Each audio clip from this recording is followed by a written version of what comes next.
Hey everybody, Happy New Year and welcome back to Chief Classics. I'm Jeff and this is a 1960 Pontiac Ventura 2-door hardtop. I'm pretty excited about this car. We've got two 60 Bonneville convertibles and a 60 Catalina 4-door, but no 2-doors, so this is kind of neat. We bought this car out in central Nebraska. The family that owned it before us brought it out here from, they moved from West Virginia to Wyoming to Colorado and then to central Nebraska. So this car's been all over the US in its time. It had plates on it from 2001, so you know it's been off the road about, we'll say 23, 24 years now.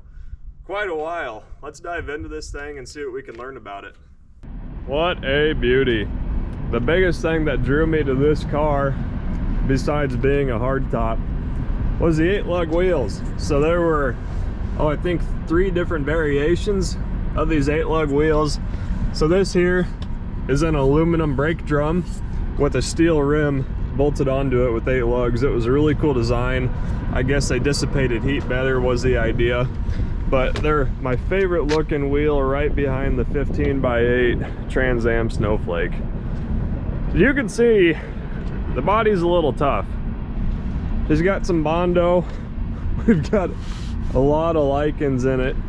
You'd think that this thing got pulled out of a swamp by the way it looks, but I think it looks pretty killer the way that it is. She's tough, but she's got a good look to it. All the chrome looks like it's there.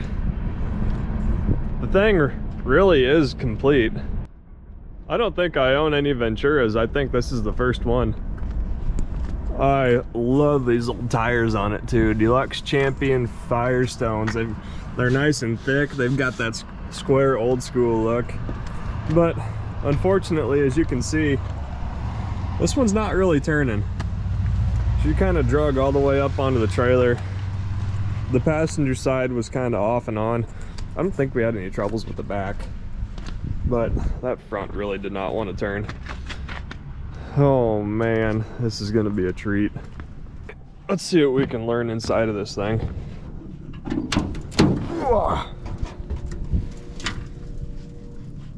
Got an insulated hood, isn't that great? We got an interstate battery hanging out. I think these were all 389 cars, and this one is a 389 2-barrel. Thing's got add-on air conditioning, check that out. Got a there's our condenser right there. Sweet. Power steering.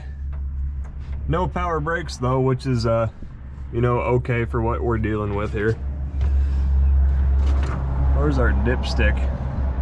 You'd think I would know what side the dipsticks are on by now.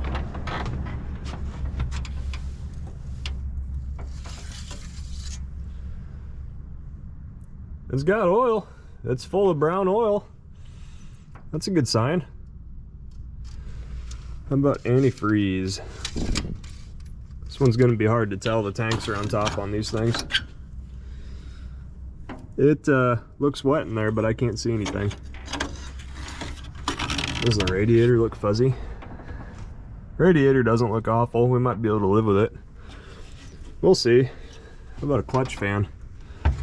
No clutch fan. Can we spin it? Oh yeah, she turns. It turns, it's gonna be okay. Sweet. They said that they drove this thing to where it sat, and I'm inclined to believe them. Especially with it turning over, and it looks like there's been, some new parts thrown at it in the last 30 years, so the story adds up. Oh, there we go. Oh, what's this say? Can we tell? Oh no, Pennzoil.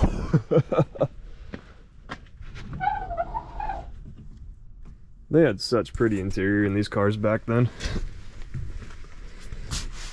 It's hard to tell, but this is Tritone interior. Pretty neat, eh? What do we got going on in here? Not much. We got an inspection sticker from 1984. Safety inspection. I can't tell where it's from though. If you can tell, let me know. shows 10,583 miles, so I'm sure that that is at least 100,000. Pretty complete though, as you can see there's our big old add-on aftermarket air conditioning. We've got the Wonderbar AM radio, no cigarettes. As you can see, of course, automatic.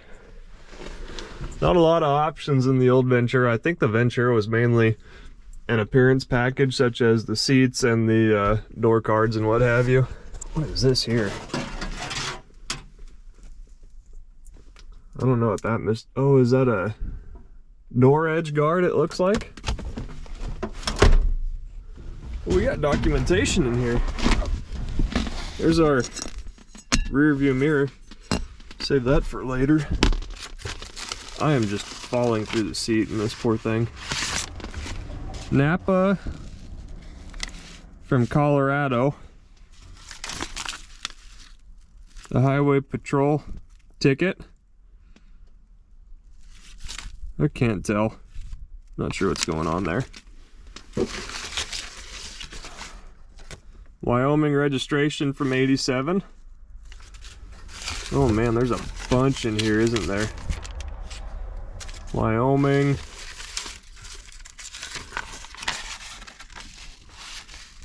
Highway patrol. This affidavit of vehicle safety inspection must remain with described vehicle. From Utah, huh? There's a bunch of them. That's all Utah. We've got our spare tire cover from a trunk that we can't get to. Some windshield shades. That's all we got going on out back. Boy, that top of that seat just got roached, didn't it? Poor thing. And of course the headliner is split right above my head, as luck would have it. Check out that grody old windshield repair. It looks like it's working. Well, I can't find any keys for him, so we're not getting in the trunk. Let's take care of the task at hand. We've got to get that wheel to spin. This ain't gonna be fun. We got to get both of them to spin is what we got to do. So I'm gonna keep the wheel on the hub for right now, and I'm gonna try to take this whole works off by taking off the nut under that cap. The reason being is I'm gonna keep the wheel on is in case I gotta get behind it with a sledgehammer, I can hit on the tire and try to knock this whole works off.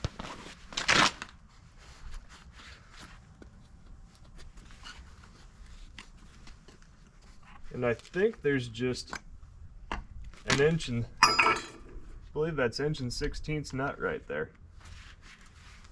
So we'll get our cotter pin taken out, and then we'll be able to get our nut off. Somebody upgraded this to tapered bearings. Cool.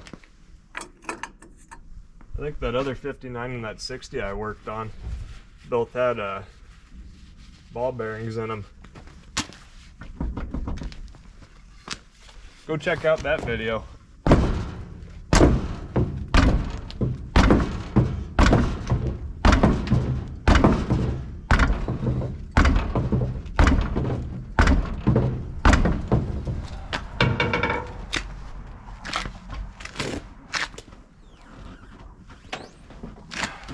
Well, we already broke out one of the shoe hold down pins, so that's good. That's kind of what's holding all this together.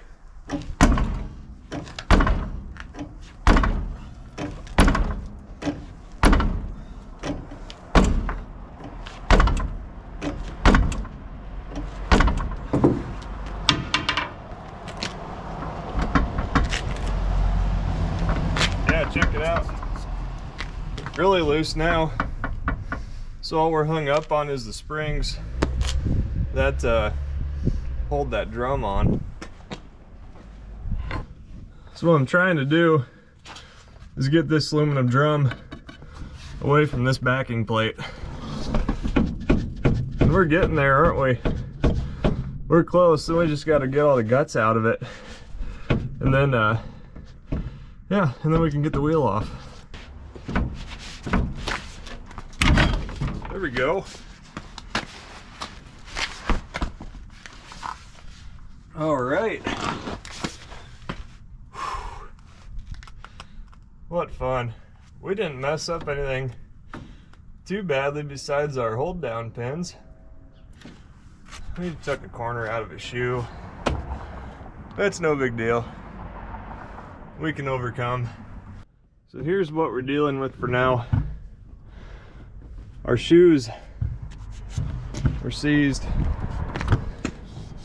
to our drum liner here. These are interesting because they're an aluminum hub. We have a steel liner that the shoe rides on. It's about 1/8 of an inch thick. But yeah, our shoes just got stuck. So I'll rip all this apart, and then we'll use our wheel bearing to put our front hub back on. We'll be able to spin it again. Tell you what, I'm so glad that I kept that tire on there.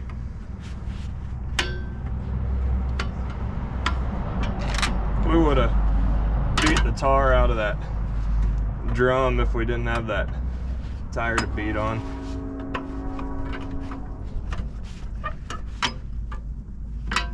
We only mangled our springs a little bit. Ain't nothing we can't fix. There we go. Make sure we don't lose any of that. Cool.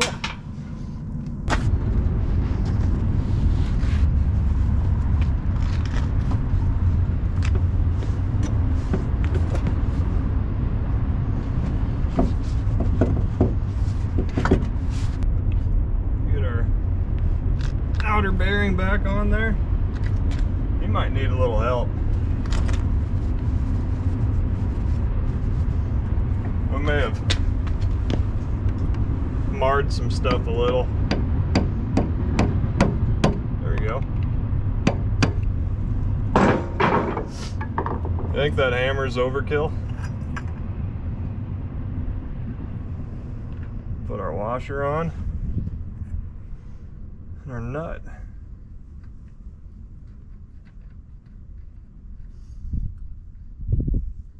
Fun fact about these lug nuts, if we were going to take them off, this being a 60, they may be left-hand thread, so have to take them off the opposite direction.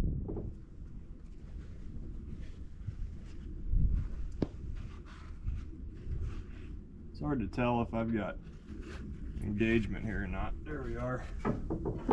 That feels better.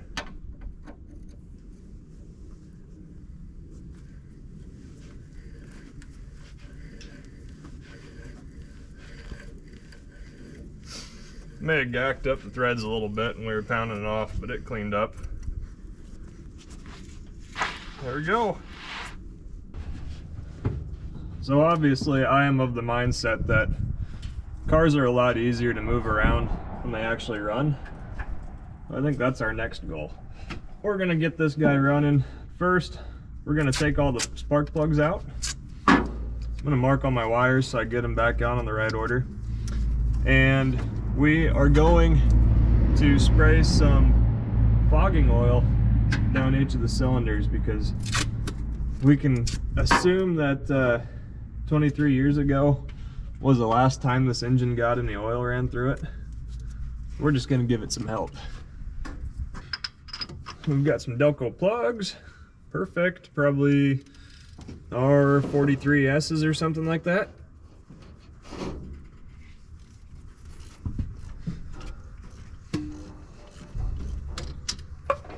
Getting them out on the other side is not going to be any fun with that AC compressor and generator in the way, but it is what it is. Oh, good. Nice and black. That's what we want to see. Black, but not oil black. Black from fuel.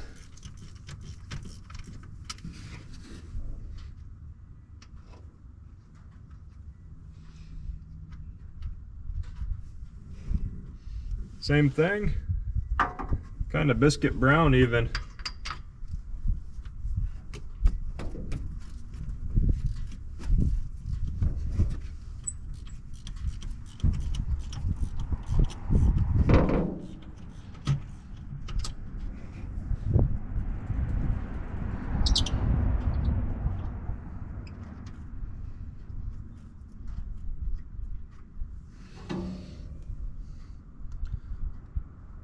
Black, but we've got some rust around the edge of that spark plug. The electrode isn't rusty, which doesn't make me think that there's actual water sitting in there, probably just moisture.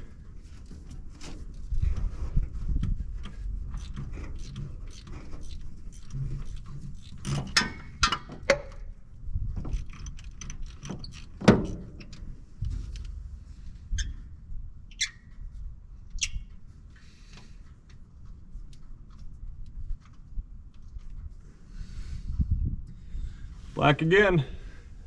Good, that's what we want to see. Passenger side looked good too. I'd be lying to you if I told you I got all the plugs out on the passenger side, though. That AC compressor is really in the way. 2, 3, 4, 5.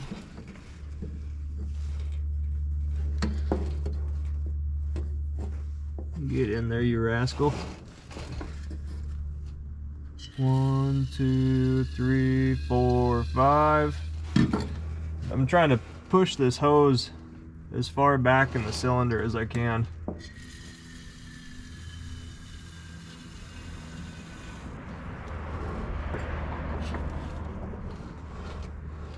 Really want to try to get everything saturated.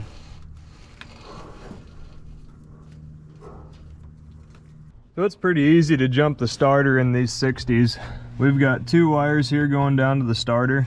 This one's your main battery feed, and then this one's for your solenoid. So all you've got to do is run your switch from your main battery, whether it be on your battery or right here. We just chose on the battery because we had a better connection.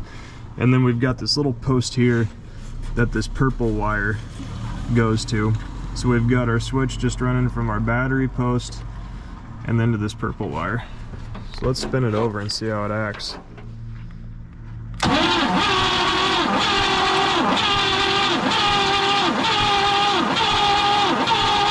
You can tell that we've got a plug in one cylinder because it's got a little bit of a gallop, but I think we're gonna be okay. Let's try our finger meter. Yeah, we've got compression. Cool. Well, let's put the plugs back in, and then we will hot wire the thing and check out our points.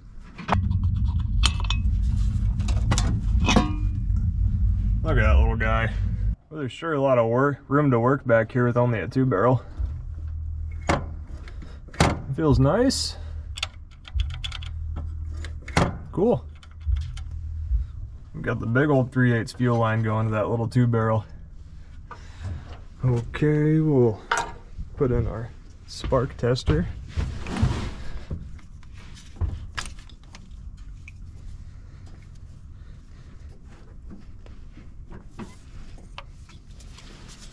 I doubt we're gonna have any, but we get surprised every once in a while.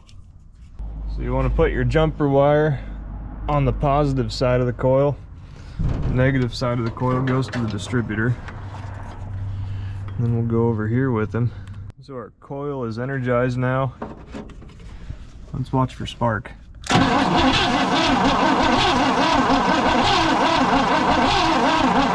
Nothing. No surprise. We'll take our cap off here. Get to our points.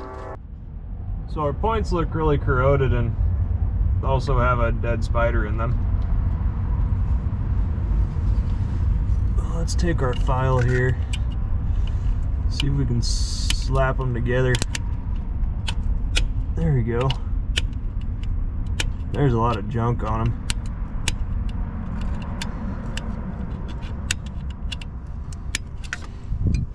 Spin the engine over so they're apart. There we go. Now we'll really be able to get our file in there. Eek.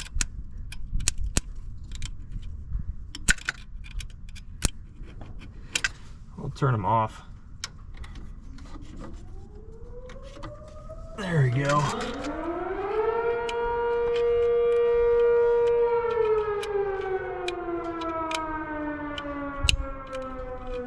All right, we'll give them a try now. Keep your elbows out of the fan.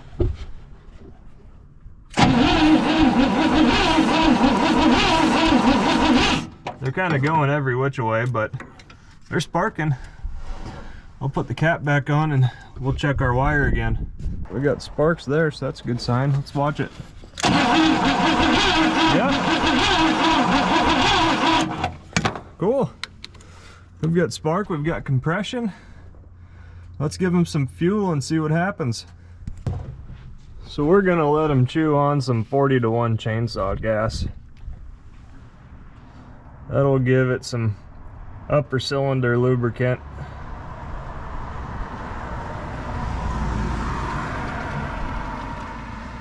That's what we want since this thing has sat so long. I can't remember if I said it or not, but he took a license plate off this car from 01. 2001, West Virginia.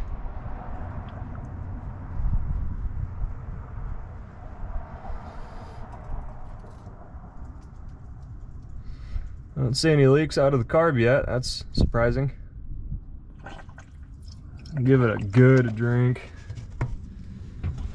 All right. Wish we had a little bit longer stud on this winch battery. We're always running out of spots to alligator clip things. All right, here we go.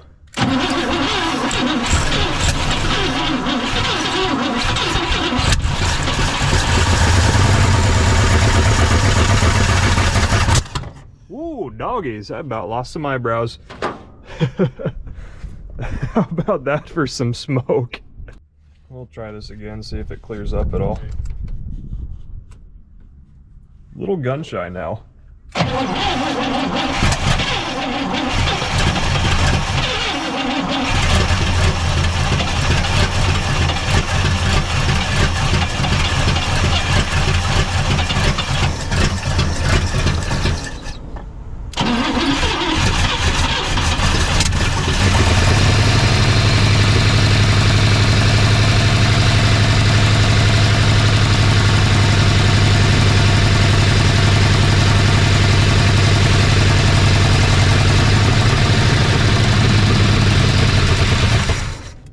It came around. It's cleaning up. Let's top it off again. I think it drank everything it had. We'll get the bowl filled again and see how it does. It probably just had to clean up the valves a little bit.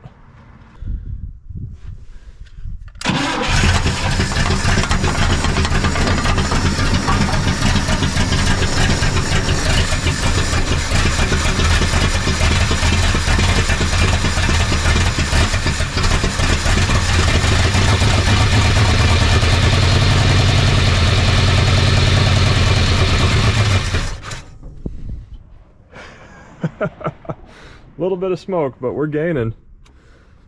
Let's try hooking up a fuel supply to it with the electric pump, and we'll see if the carburetor rejects that or not. All right, we've got our little electric pump hooked up. Let's watch it. See if we have a geyser come out.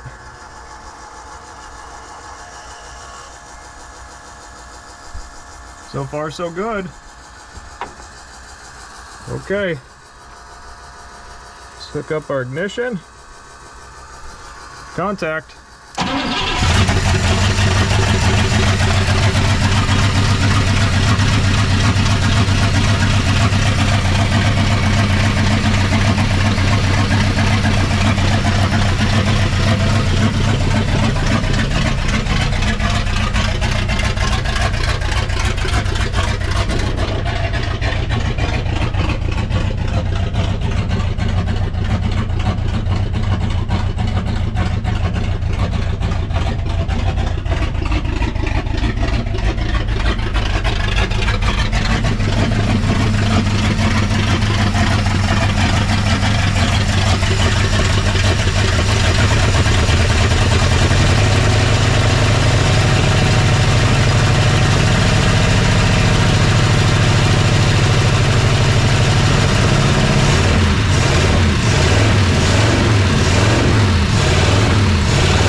backfeeding because our oil and our cold light's on.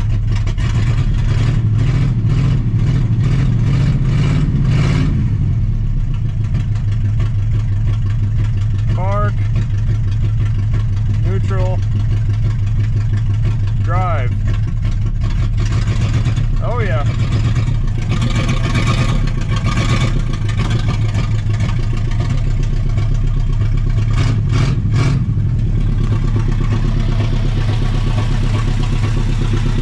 We've got a little bit of a pop.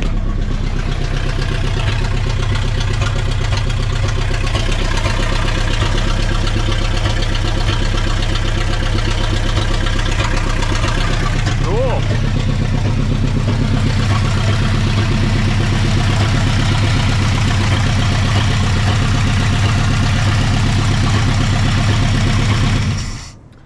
Tell you what, I don't know if the revivals are getting easier or we're getting better.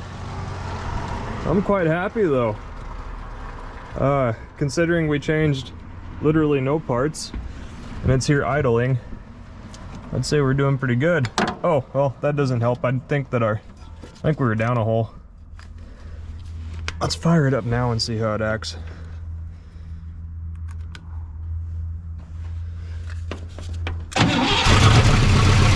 That's better. Yeah, we were missing a cylinder.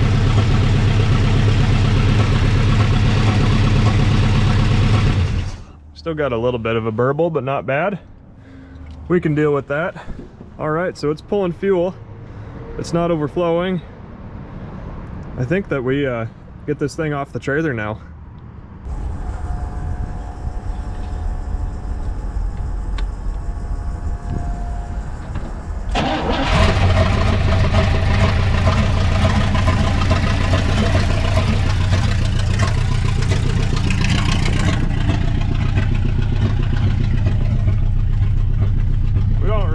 Power steering, but it's okay. I don't know why I'm even hitting the brake pedal. All right, we're in neutral.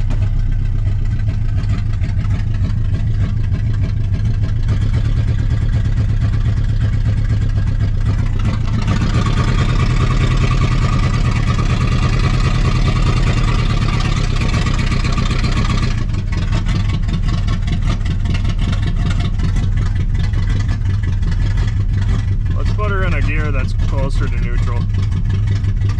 There's park, neutral, and then first drive.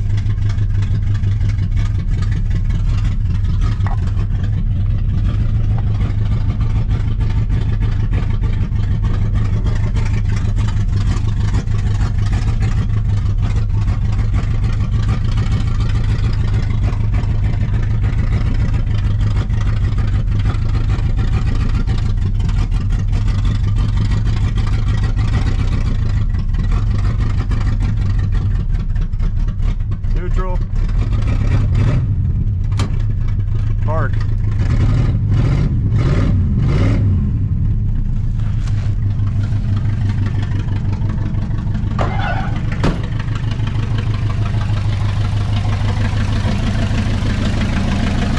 It's starting to clean up.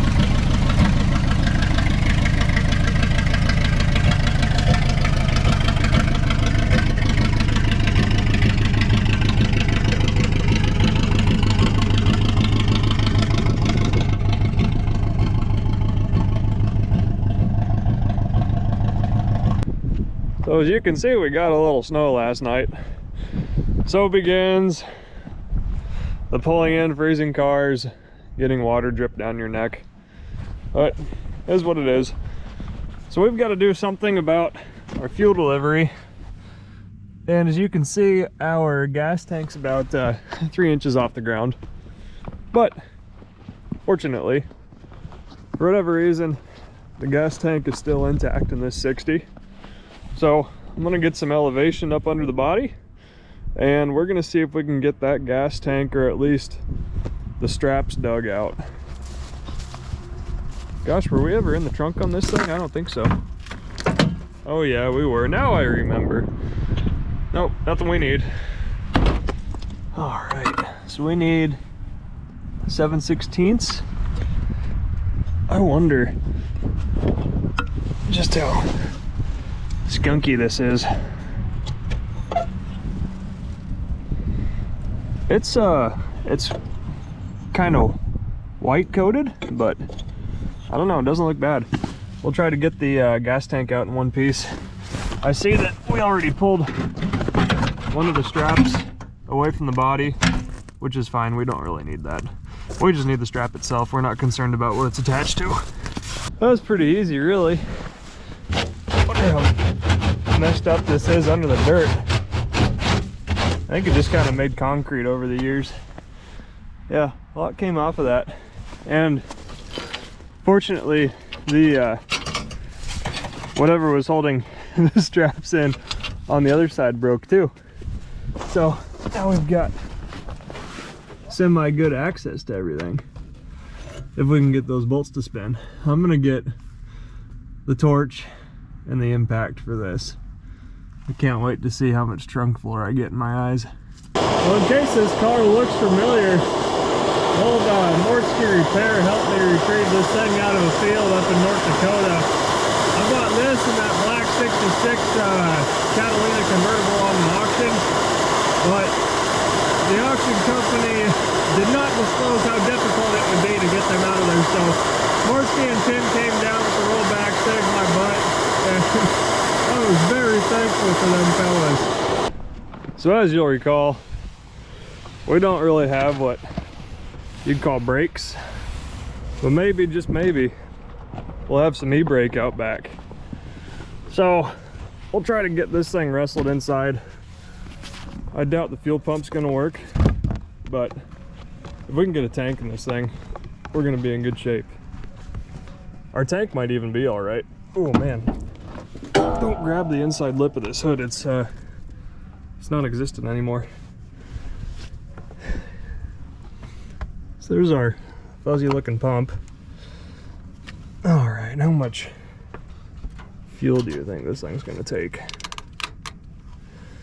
Oh, what was our order here? Oh, I'm glad that stayed.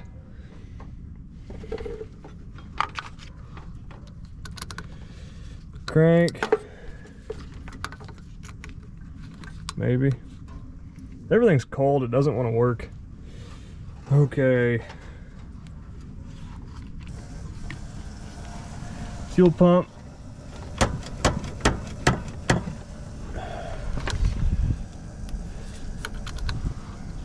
That. Ignition.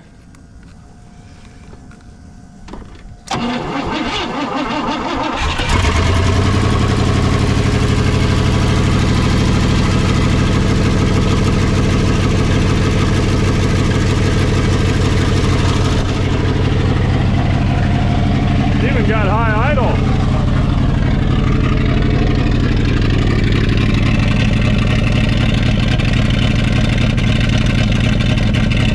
Damn.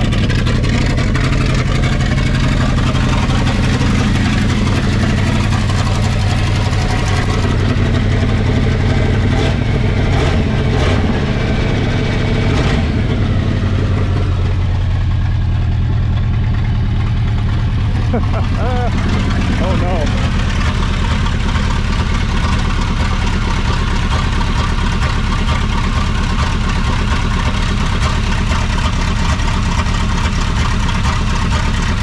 Don't let your fuel line rub on your compressor pulley.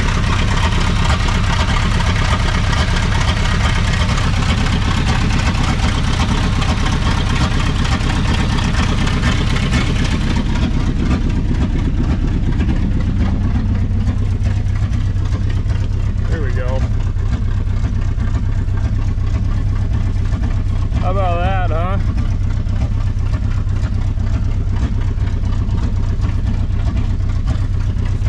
We're street legal now, boys.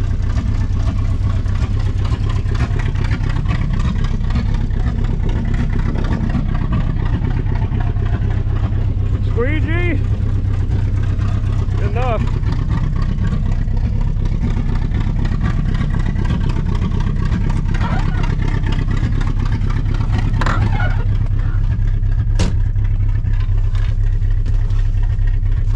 This headliner's gonna drive me insane. All right, let's Let's hit reverse.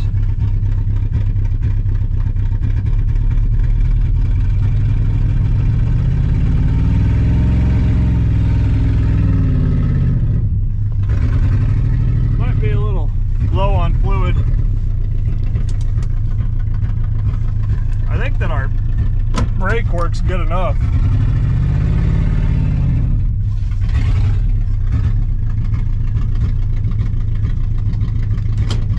I can't see anything out of here.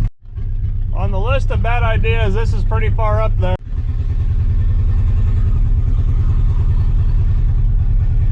Power steering kind of works.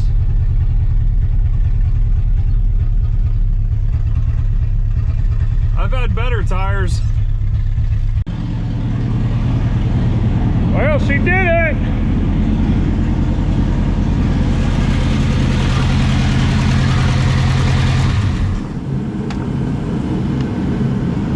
Freaking cool! I am so proud. Okay, well, let's get the gas cap off. I can't remember if we did a sniff test on this thing or not. It's not bad. There's, you know, a tinge of zinc coating left. Let's schlong it and we'll check it out. So far, from what I can see from the light, it looks pretty darn good. It's still galvanized. Let's see if he can make the turn.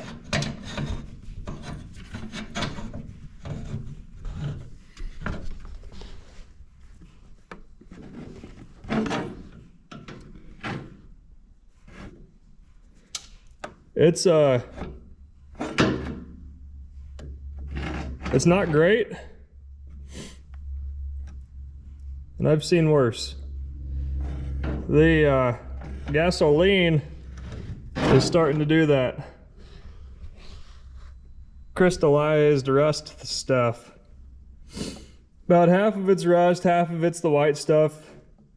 Well, and then there's a little bit of actual clean gas tank. But I don't think it's bad enough for us to warrant doing anything with it, especially for this exercise. I mean, this thing's tough. If it's gonna get the gas tank replaced, it deserves a million other things too. So let's just get the gas tank back into its original position, maybe put a new rubber line on it, blow out the sending unit as best as we can, and we're gonna go for it. As you can see, close quarters. Well, we've got to get the old gas tank straps off the car so we can put the new ones on. I can't wait. I hope there's not gas in this tank. Doesn't feel like there is. No, I'd say we're okay to torch. So not okay. Turns out the undercoating made the entire bottom of the car flammable.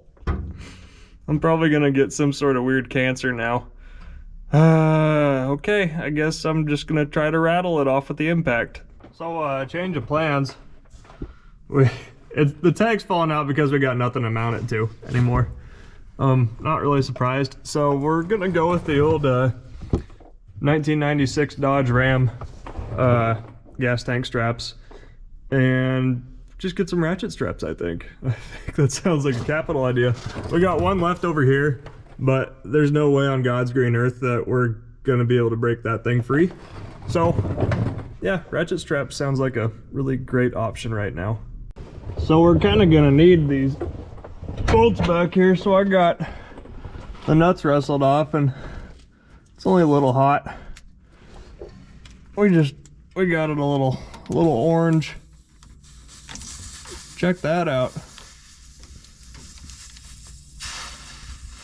If that ain't country, it'll hair lip the Pope. At least it's boiling the water onto my hand.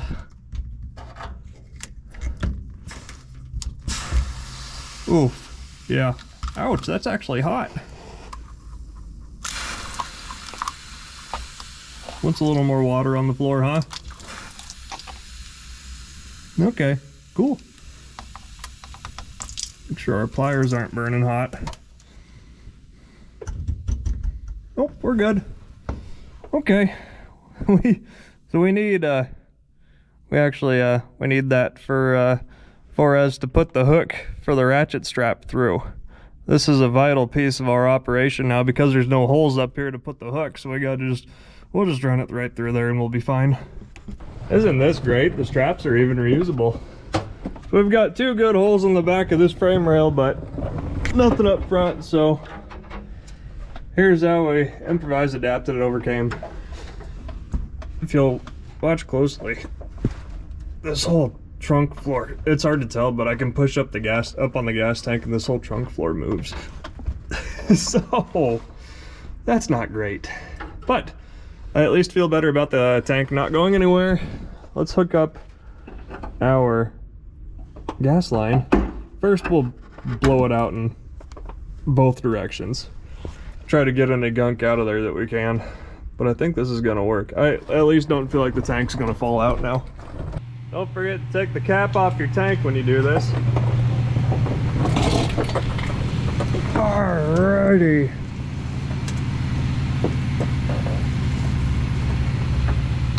We'll just make sure our sock's unobstructed.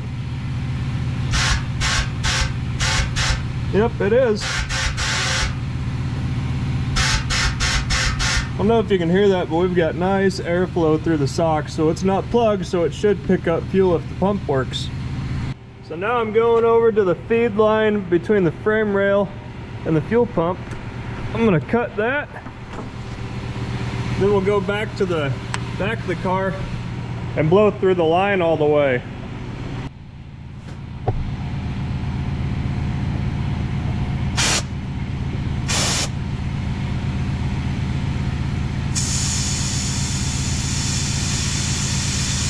I don't see anything coming out the front, so it should be clear.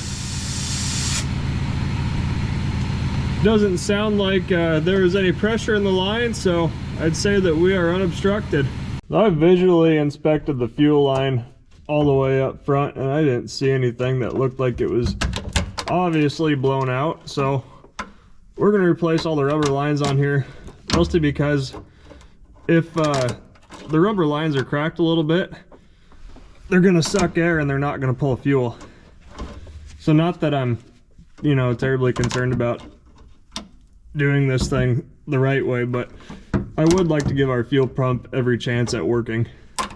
I'm in the driver's side front wheel well, and there's a rubber hose up here that I'm swapping, but check this out. It says gas on it. Isn't that cool?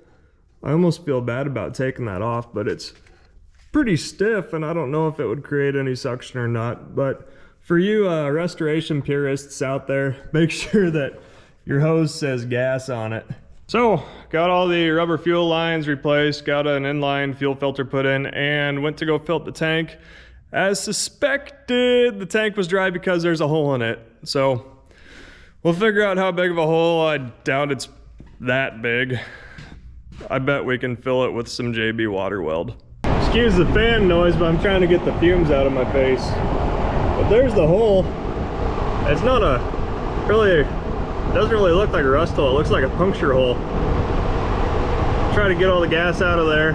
There's not much left, but at least the surface area around it's really clean, so the steel stick has something to adhere to. There we go. We'll let that set up for a little bit. We'll try again. While we're sitting here waiting for that to cure, let's try a trick that I've seen on some other shows. We're gonna try to prime the fuel pump from the back side. See if I can get any fuel in here.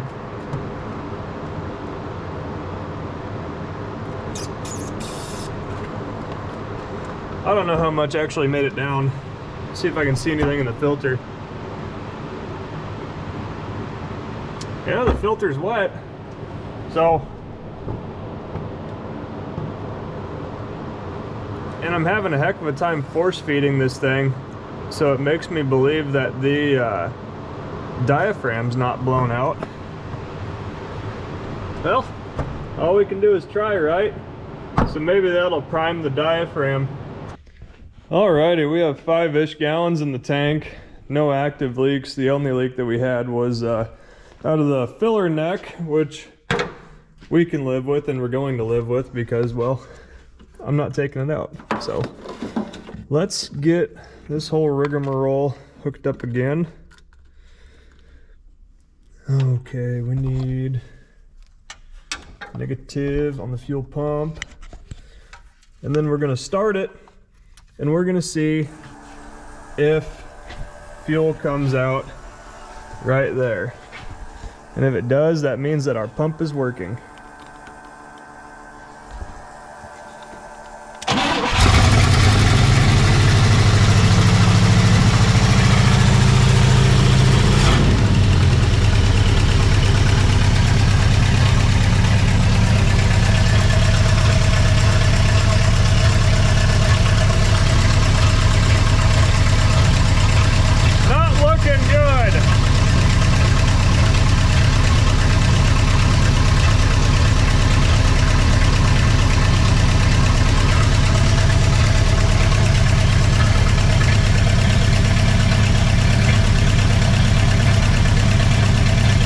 Doesn't look like it's gonna work for us.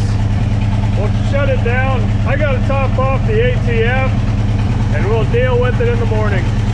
Well, it's a new day with new problems. As you can see, our engine changed color overnight.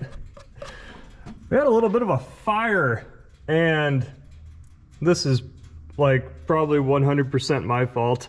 I suspect that the mechanical fuel pump started working again and then shot gas all over the back of the firewall. So I was driving it out, everything was hunky-dory. I heard a whoosh, a pop, and the engine quit running. And then I saw smoke rolling out. Pop the hood. Oh, what do you know? The distributor looks like it's on fire. So I'm gonna get the engine vacuumed off and scab together as much of that as I can. Sorry, battery died. But yeah, I'm gonna get the engine vacuumed off, assess the wiring damage. I don't think it's anything super severe. And then looks like we'll throw plug wires on it, maybe a coil, maybe some other little stuff. But I think we're gonna be okay. We're gonna overcome and we're not gonna make this mistake again. So our wiring harness is, well, this is where the bulk of the flame was at, you know, right where the harness is. So our harness is pretty well ruined, but check it. Got another one out of that 60 we got up in North Dakota. The harness is in pretty good shape. So I just cut it at the firewall. I'm gonna splice it all together because I don't want to take the fuse block apart. So I got all my wiring replaced and I found my answer. Started cranking it over. Sure enough, we have gas. So I guess we'll just hook it back up and see if the pump can keep up with our demand. All right, I think we got all of our sins fixed. Let's try this again.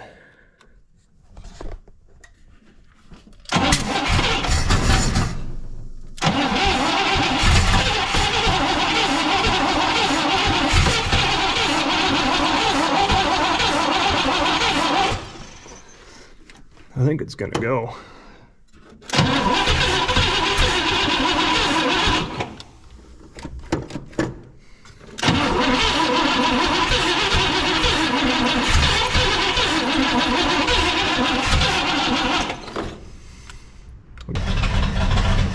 It didn't like the choke. It doesn't like a lot of things right now, apparently.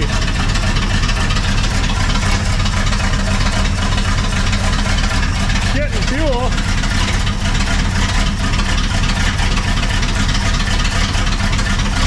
It seems like it was loaded up.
Vacuum advance is what it wanted.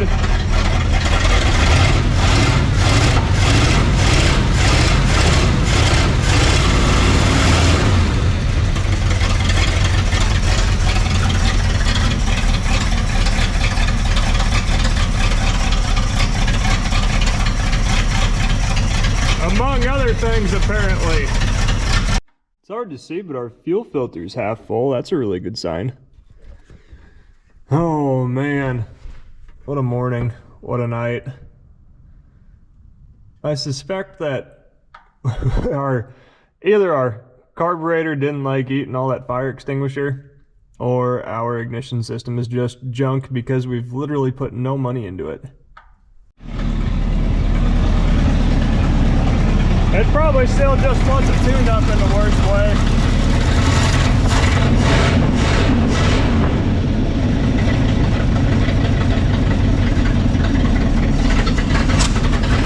Okay, geez. I'm not gonna rule out the possibility that I may have cooked the carb gasket, but we're gonna try running it. I got the entire ignition system replaced with the exception of the cooked coil, which seems to work still. I even replaced that hard to get to spark plug and wire, so be proud of me. It required me to take the generator off, which the belt on it was collateral damage, so I even did that. So we're mostly restored here, really. I'm wondering if getting 12 volts to the points ended up cooking them that, and being coupled with the fact that all we did was scratch them together and made them work momentarily. So we've got new points. They're adjusted with a feeler gauge, not with a dwell meter, but we're gonna roll with it. To prevent this, we're gonna do our favorite thing, and that's drill out another ignition cylinder because I do not have a key. We bought like 7 cars from this guy, and I think I've got a key for one of them.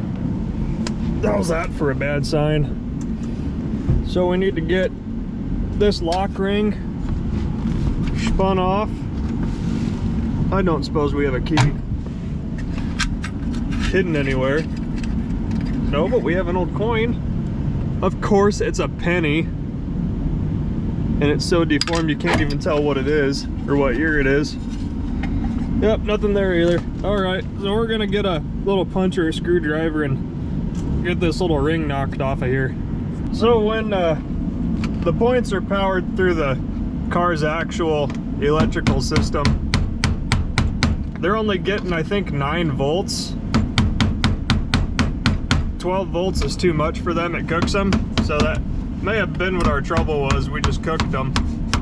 So that's why I don't want to start it again until after we replace our ignition cylinder, so that we can actually run everything off the power of the car and use our, what is it called, a reducer wire, I think, something like that. Good thing this isn't a show car. I have plastic from 1960 in my eye.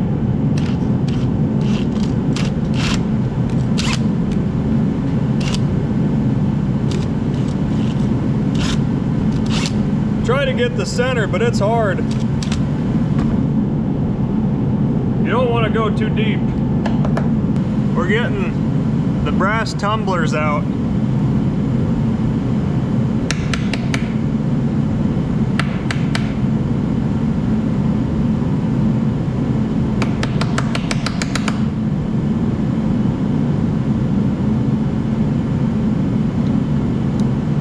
So if we get all the tumblers out, I wonder if that means we can turn it.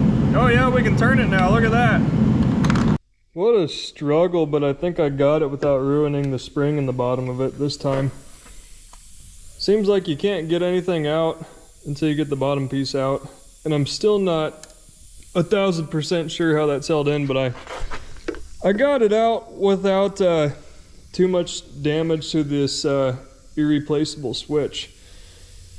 Oh man, I'm beat. But I think we're ready to put our, oh no, I spoke too soon.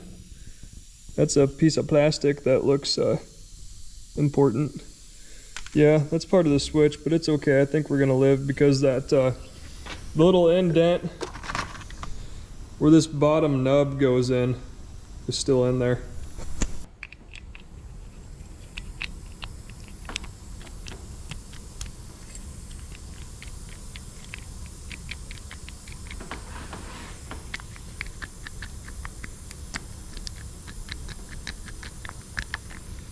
Oh no.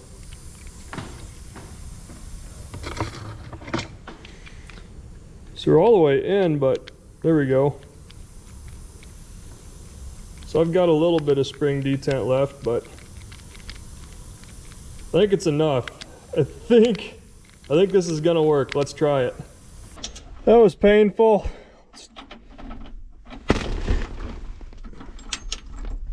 We got dash lights on.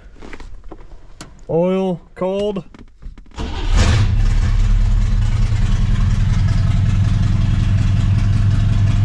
I don't think we're supposed to have all those lights. But hey, we're charging.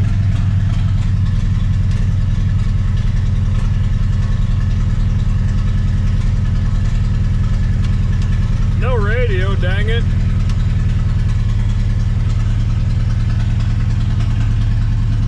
Maybe we've got a bad connection for our temp sender.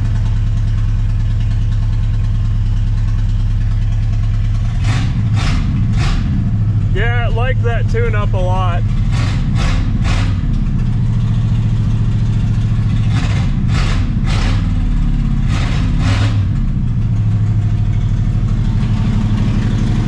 It's idling really high.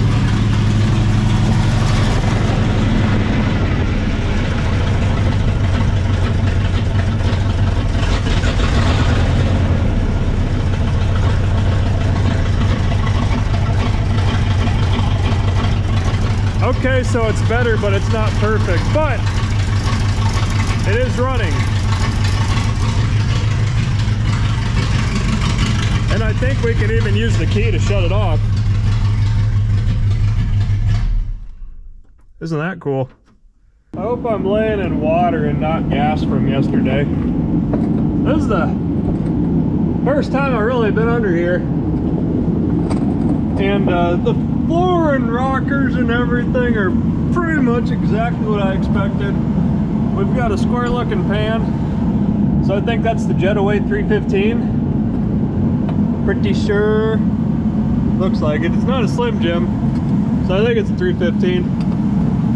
Oh my, I should have lifted this up farther. Where am I going here?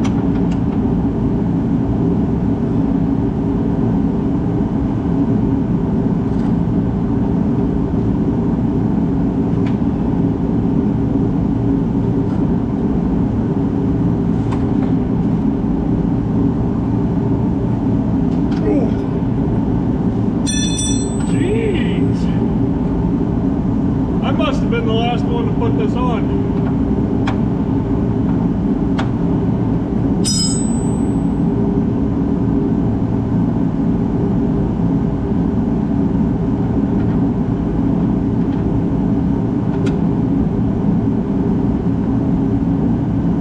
A little milky, but not bad. At least the bottom of it wasn't all water, and there's still hints of viscosity left. Even something this ugly, we're gonna go the extra mile and put zinc in it because we do not want our cam lobes to go flat, and who knows the next time this thing's gonna get an oil change. Man, look at all that fire extinguisher dust on there. Poor thing. So we're starting it with a key. It's got a new ignition system. We're pulling fuel out of the tank. All systems are looking okay. I'm waiting on a carb kit. We're gonna rebuild that guy because it's gonna cost like 14 bucks, and I think it's gonna yield us some really good results. But we need brakes. So let's preemptively lubricate all of our fittings so that we don't have to replace very many. I see some on the differentials are replaced already, so that's great. Hopefully we can get the rest of them to come apart. In case you're wondering, Hey Jeff, why are you working on this car on the ground when you've got a new lift over there? Well, viewer, answer being this is an X-frame car, and X-frame cars do not fit on the lift very well. My arms aren't quite long enough to balance it to a point where I feel good about it. So if you have a lift and you do feel comfortable putting an X-frame car on it, why don't you let me know what kind of lift it is in the comments. Mine's a Pontiac 10AP, I think.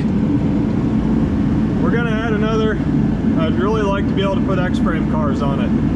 Pro tip, put a rag over this spindle or else you're gonna get your nice church-going jeans covered in grease. We're getting it figured out. So these hoses are too short. They're for a 65 Catalina. We're gonna go with a BH 36555 hose. It's like 14 and something inches. These are only 10 and something. And then we need this BLH-23B adapter to get our thread pitch correct. But otherwise, we're coming along here. It'd be nice to have a nut that turns, so we're going to work on this. You don't really want to take a torch to brake hardware with that rubber hose on because it makes the lines pop.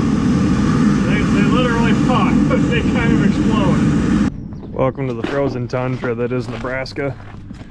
It's crunchy out. It's about 5 degrees, so we're going to take this carburetor off as fast as humanly possible because I can't wait to get back inside.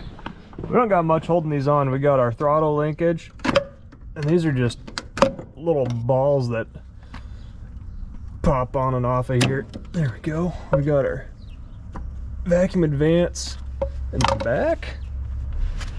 Oh man, everything is frozen.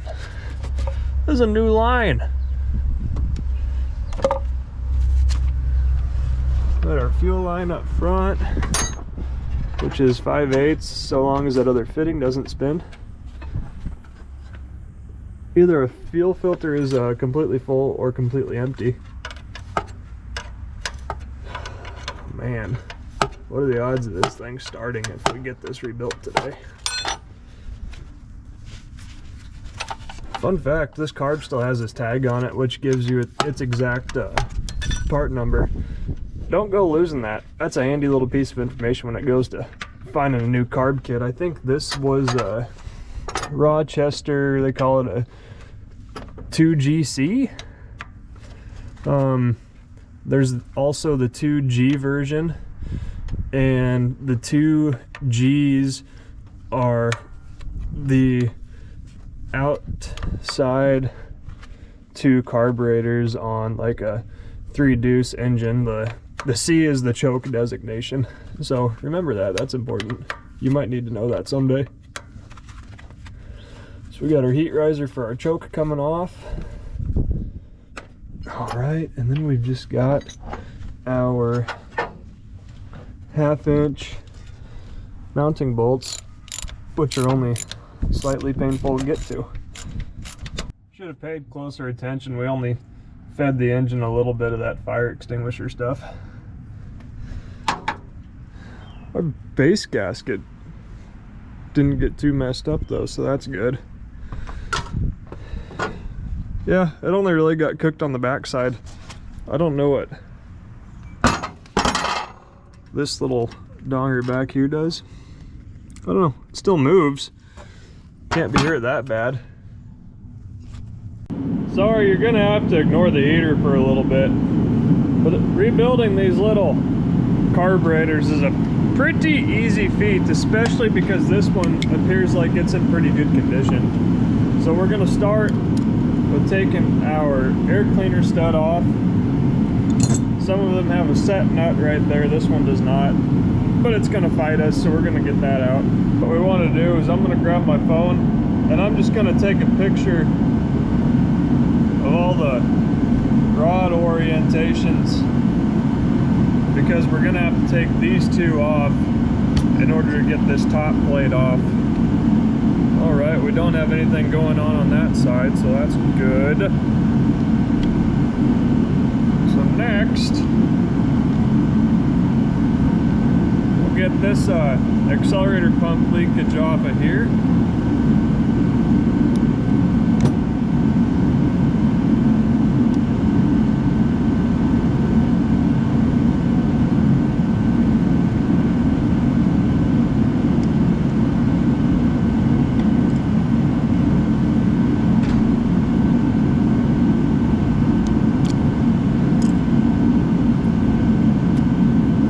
Gonna put it right back on the rod. All right, what do we have going on for our choke?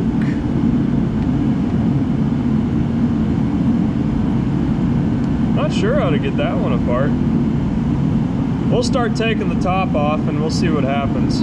We got them laid out in kind of the same pattern that they're installed, and as you can see, there's this one goes right here next to the accelerator pump. It's just a little bit longer, so we'll keep track of that when we're reinstalling it. As you can see, everything else is the same. So now that we've got the screws out, give it a little twist, pop the top loose.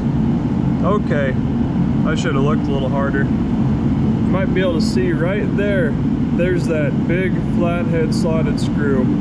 So let's get that screw taken out, and then we can get this top piece taken off. And I'm going to take some pictures of the orientation of this cam when the throttle blades are completely closed.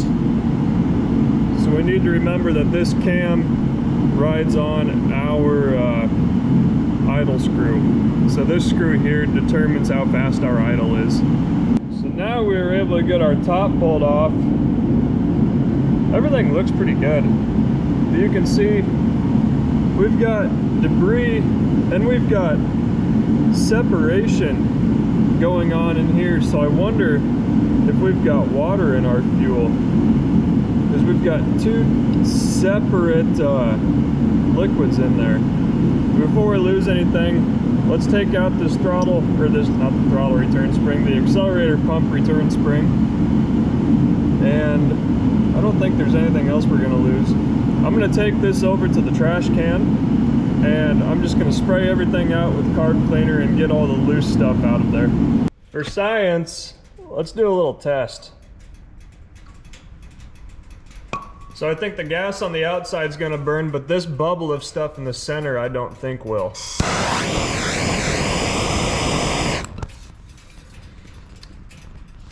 And as you can see, there's these two bubbles in the middle that are not burning, but the gas on the outside of them is. Huh, isn't that neat? This might be a little bit of clue as to why our car isn't running all that whippy.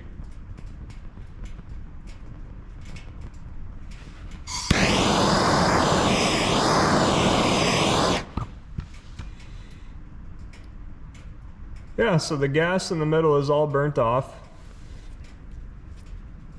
Looks like we've got water left, boys and girls. I wonder if that's coming out of our fuel tank or what, or if that was already in there. Huh. I'm letting this bowl here sit with some carb cleaner in it. Realized I might have made a boo-boo. There may have been a check ball down at the bottom of this accelerator pump hole here. So if it comes with a new check ball in the kit, then we will use it. Yeah, I think I heard it fall out when I dumped it in the garbage can. Oops. We're gonna let that sit full of carb cleaner, get the bottom of the bowl cleaned out. Let's focus our efforts on our top plate here. So here's our float, which appears to be in good condition. I don't see a lot of corrosion on it. Doesn't look like there's a bunch of stuff stuck to it that would affect the weight of the float, because the weight of the float is very important, because the float is what controls your needle and seat. Your needle and seat is what lets fuel into the carburetor and prevents it from flooding. And it's controlled by that little needle. So once the fuel level rises to a specific level, it shuts this needle and seat here and prevents any more fuel from being able to enter the carburetor, thus preventing it from flooding. And as you can see, if I can hold everything level, the bottom of this float is pretty much level with the ground, and generally that's a good rule of thumb for float drop height. When you have it hanging like this, you typically want the bottom of the float to be parallel with the ground. So all we need to do to remove the float is pull this little pin out. Here's the float, and the needle is attached to it via this little wire hanger going through this hole. And then we can lift off our upper gasket. Might be able to get it all off in one piece. Like I said, these are pretty basic carburetors. Anybody can rebuild one of these. We got a little alignment tab holding it on. There we go. So we need to get the seat out, and we need to replace this little plastic rubber piece on the accelerator pump, because that is what creates suction or pull against this little hole that it rides in, and that's what pumps fuel.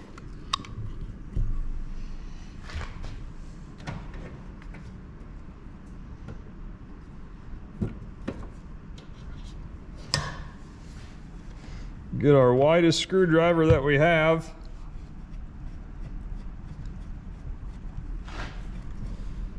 There we are. So there's your seat, and then there is a seat gasket we need to fish out.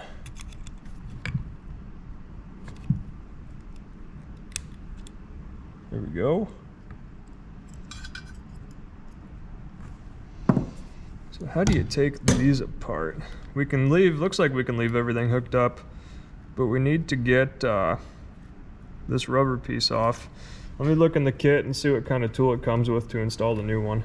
So we got a Walker kit 15289C for this thing, and comes with a new accelerator pump. That's handy. All we've got to do is get this old one fished off. Let's wait and get all of our pieces out. We're after this silver piece here. That's our top spring retainer, and all we need off of that old accelerator pump is the spring itself.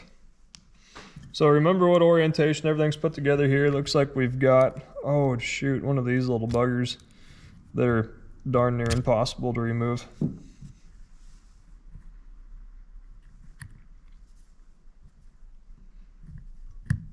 We're just gonna end up mangling it. There we go. It's one of these horseshoe shaped clips, which I kind of despise. There you be. All you got to do is pinch the ends together. So we need this spring. Now pay attention to the orientation of this top spring retainer. How do we wrestle that bugger out, huh? Probably release the spring tension. And then there we go. We probably need this washer too. Okay, so the washer goes on underneath. So we'll ixnay that. Put our spring on.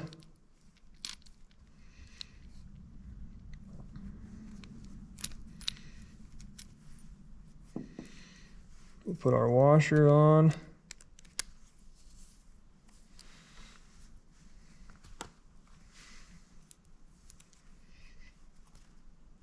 Don't let that go flying.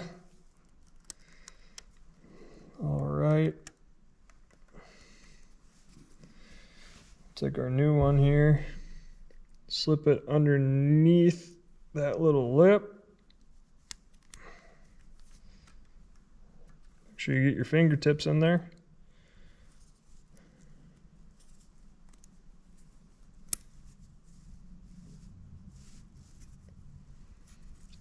Wham bam. I don't like that. does this kit come with a new washer? Doesn't look like it. Doesn't feel like it's seated all that whippy. Well, that's just the way it is. Okay.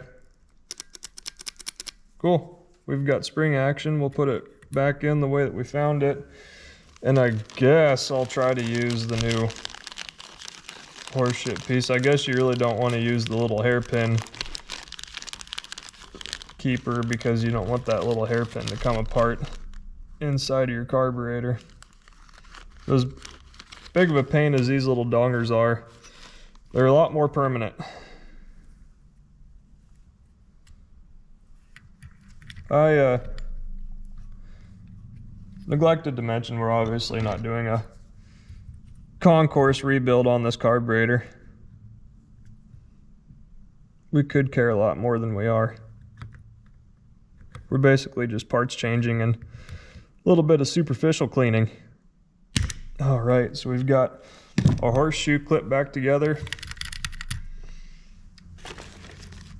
We've got our accelerator pump reinstalled. So now we'll put our seat in. There's really not any passages besides this fuel passage here to the seat to clean. All right, so we've got two different thicknesses of seat gasket. We're going to use the skinnier one because that is the closest to what came off of it.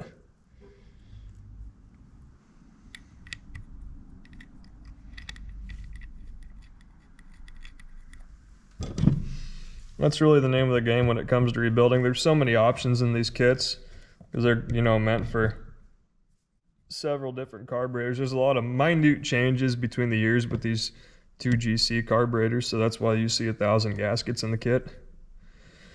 Of course, that screwdriver doesn't fit anymore, so we'll try to do it a little bit at a time. I don't like that.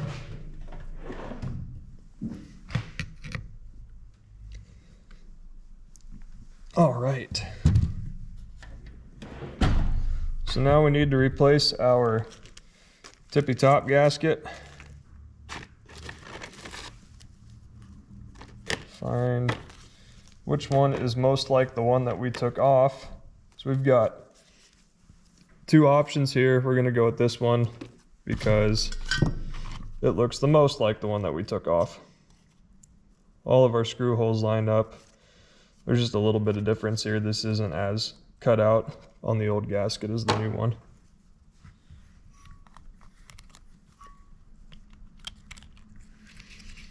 We got our little alignment pin here that we can ever so gingerly press on. I think that's our only alignment pin. Appears to be. Everything else looks good. And then we've got our new needle and wire hanger. There's two options for wire hangers, and we're gonna pick the one that is closest to the original.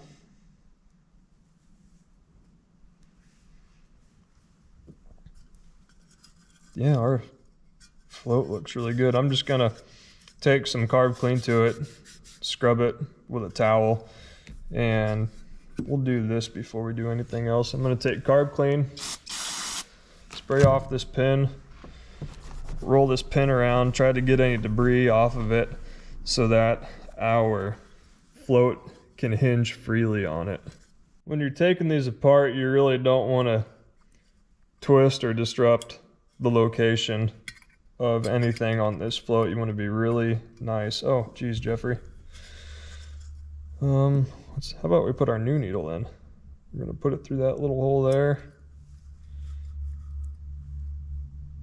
Drop everything down. Align the needle, and then we can slide our pin in.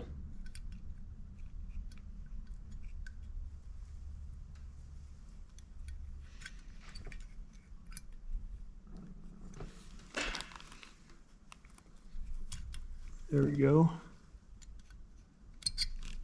Hot dog. All right, our top is rebuilt now. Let's do the bottom. These bottoms are easy too. There's not much to it all. I don't know what the technical word for these is, boosters? There's only 3 screws holding the boosters on.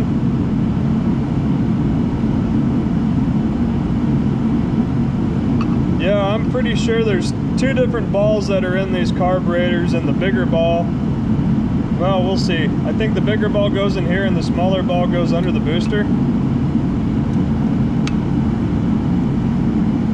They're 2 different sizes at any rate. We got all of our screws loose. Just take our screwdriver and pop it away from the body.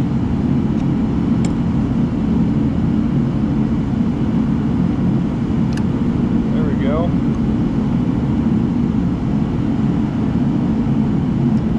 Even brought the gasket off with it. Perfect. So we see this little bar over here. I've got to get something smaller, I think, but we got to get this little bar out. Underneath that bar is a spring. Underneath that spring is a check ball. So there's that little T-bar. Underneath the T-bar is a little spring. Underneath the little spring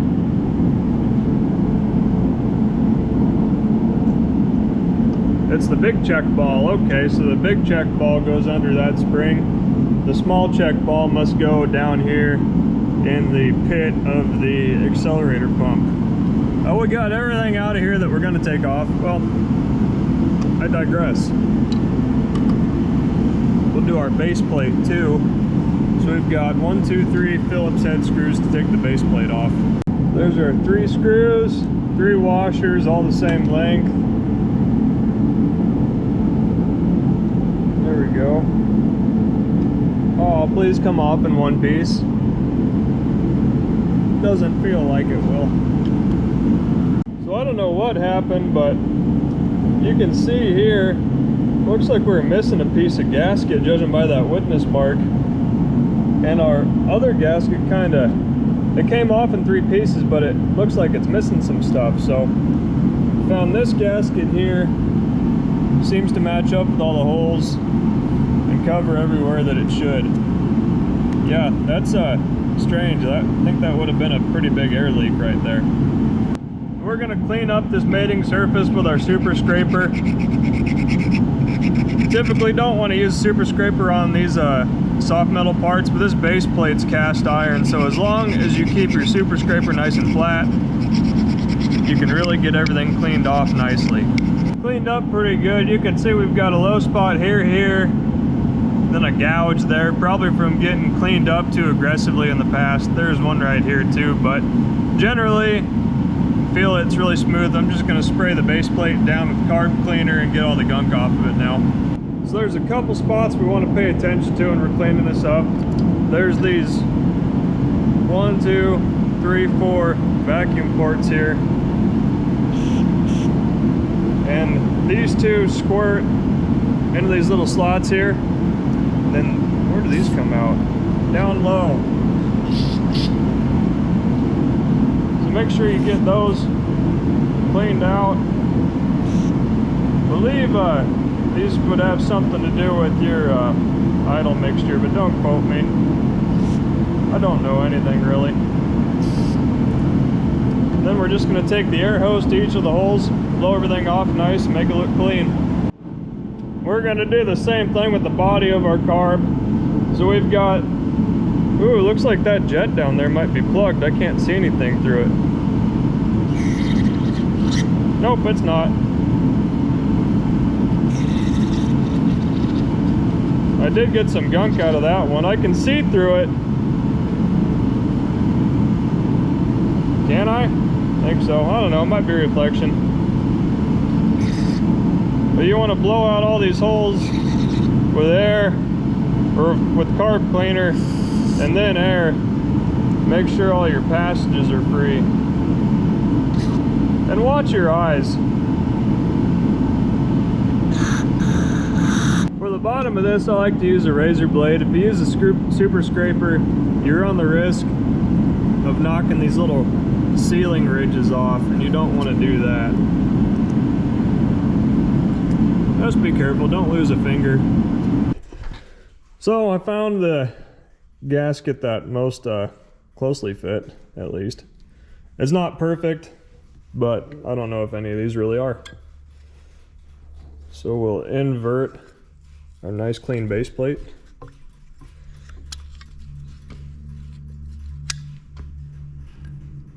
And lay her down, Hoss. Oh, I got that arm screwing with this. Just a little bit. All right. Put your 3 Phillips screws back in. I like to get all 3 snugged up before I really tighten them down. Just gives the gasket a chance to lay nice and flat. And you really don't have to go nuts with these things. But the weird thing about them is that it seems like after a heat cycle, all the screws on the carburetor kind of warm up and loosen after the gaskets compress. So you really want to make sure that one's pretty snug, because you don't want that falling down into your engine very badly. So now, before we get carried away and forget like I usually do, let's get this big check ball out, drop it down on the hole, get the spring out, put the spring in the hole. I don't know why it's in a different bag, but then we'll go over here and get our new T-bar. Spring, T-bar. It might take a little persuading to get it to sit back down in its grooves. There we go. Well, you wouldn't believe it, but I cleaned out my trash can and I found a very much smaller check ball in there. So we'll just put that one in its home, but I fear that I may have put the wrong check ball in this hole. Nope, we got it. Big check ball goes under the T-bar, small check ball goes under the accelerator pump. So we'll stick our spring back in there and get it seated. Try to get it seated. Well, we can handle that. So, take our booster here. Okay, so our outer screws are longer than our inner screw. Try to peel our gasket off in one piece. Not gonna happen. We got it mostly off and kind of assembled in the same order so that we can compare our new gaskets to our old one and make sure that we get the right one in here. And I'm just taking the razor blade to what's left of the gasket residue. It's pretty clean, but we'll just get all the high spots knocked off. Just like everything else, you want to try your darndest to get all these little passages blown out.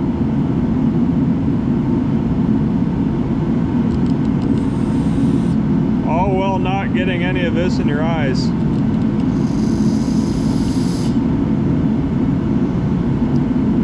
There's a couple more up here.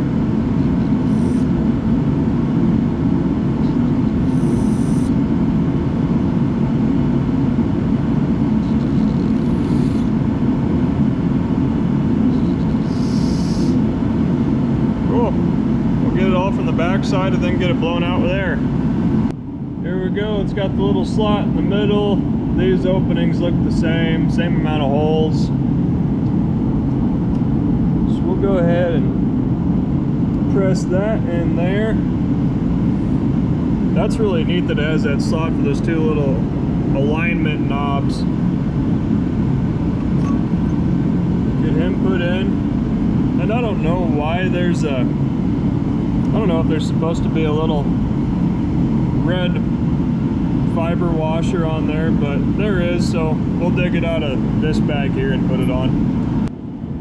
Well, curiosity is getting the better of this cat, and I guess it's probably a good thing. I forgot about this piece in the back. Although, I think I know how to take it apart. I think I've done this before. So we've even got new gaskets for it. I don't want to lose these screws. I'd never find another one.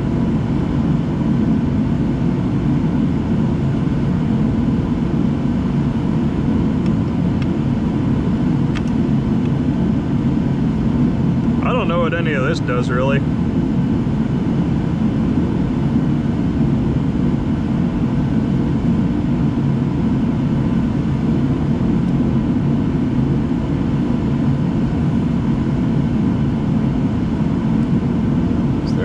Gasket here. Then we've got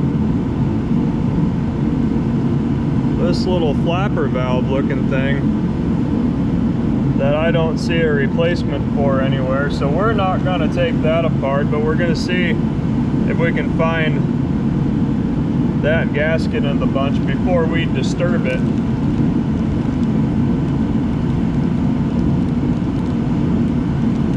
There's that.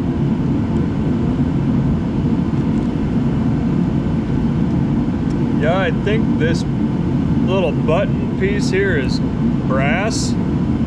So yeah, that's probably not a serviceable item. Take that out. Get that wrestled back in there.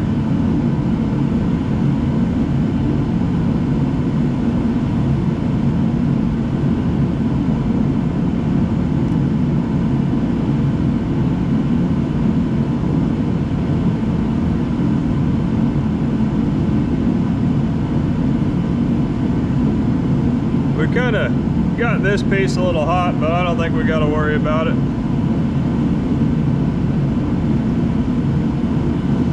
I've said that about a lot of things that I've ended up having to worry about.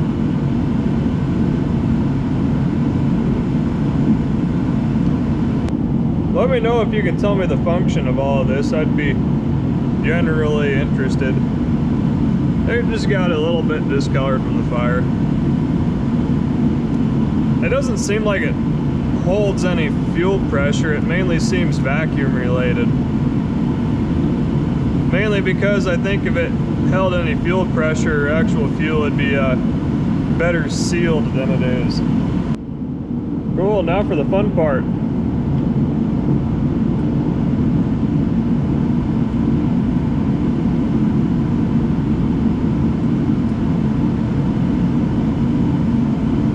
Make sure you get the bottom of this accelerator pump inside the middle of that spring.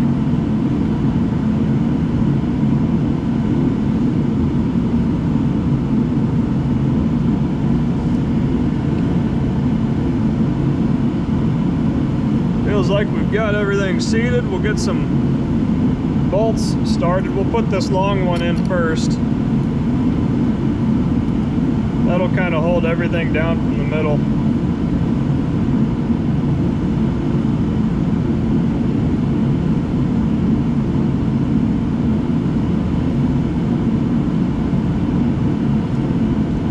And then it looks like the rest of our screws are all the same length, so we'll get them thrown back in.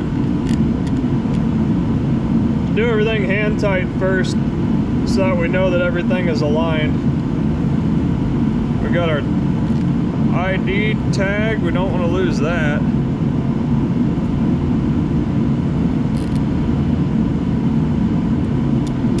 And like I said, just get them started by hand first so you know that you're not cross-threading anything by the time you take a screwdriver to it. Super cool fact, none of the 4 base gaskets match the old one. Well, did you know it? I found a gasket in my toolbox. Check it out, that's our throttle return issue. I think that our spring may have got a little hot in the fire. Well, I suppose we'll go back outside and put this thing back on. I'd say I did pretty good when I was taking the carb off. I only lost 1 nut down into the intake valley. That's the hardest part of all of this. This is really the only goofy part to remember here, is which rod goes where. All right, cool. We've got throttle return now. I'm gonna go to town and get some stable, hopefully, to try to take up pick up any moisture that might be in the fuel. I doubt it's going to do anything, but it's going to make me feel better. Well, I'm not sure how much water we have in the gas or how much gas we even have in our tank, but let's just go ahead and use all of this. Now for the fun part. My gosh, it is cold out. It's about 15 degrees with a nice wind from the north. Great day to mess around with carbureted engines. We'll get our bowl filled up. Looks like our choke is closed. That's excellent.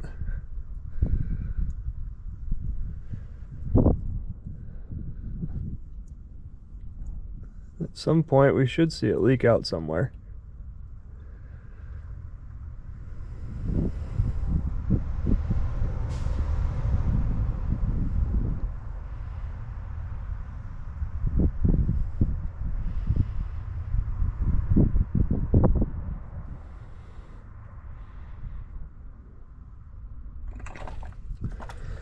Give it a good drink. We'll go in and hit the key since we have one of those things now.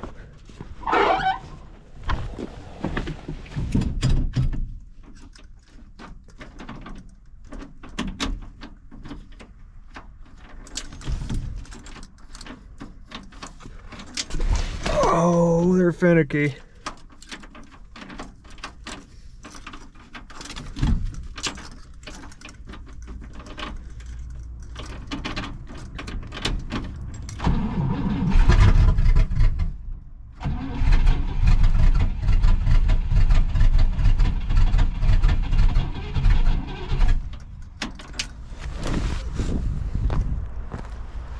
Thinking about it.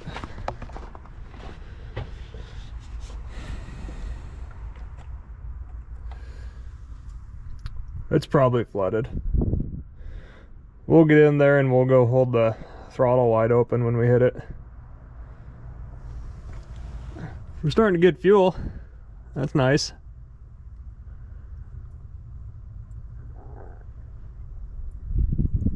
There we go. Bowl is filled.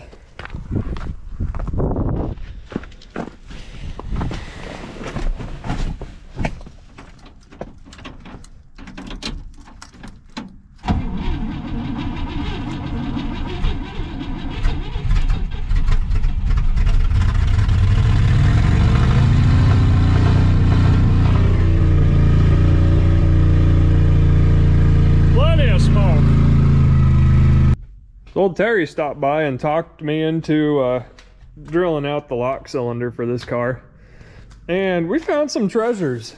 Check it out. We got a nice blue tarp, but we got an 8-lug wheel spare tire hold down plate for the trunk. That's pretty rare.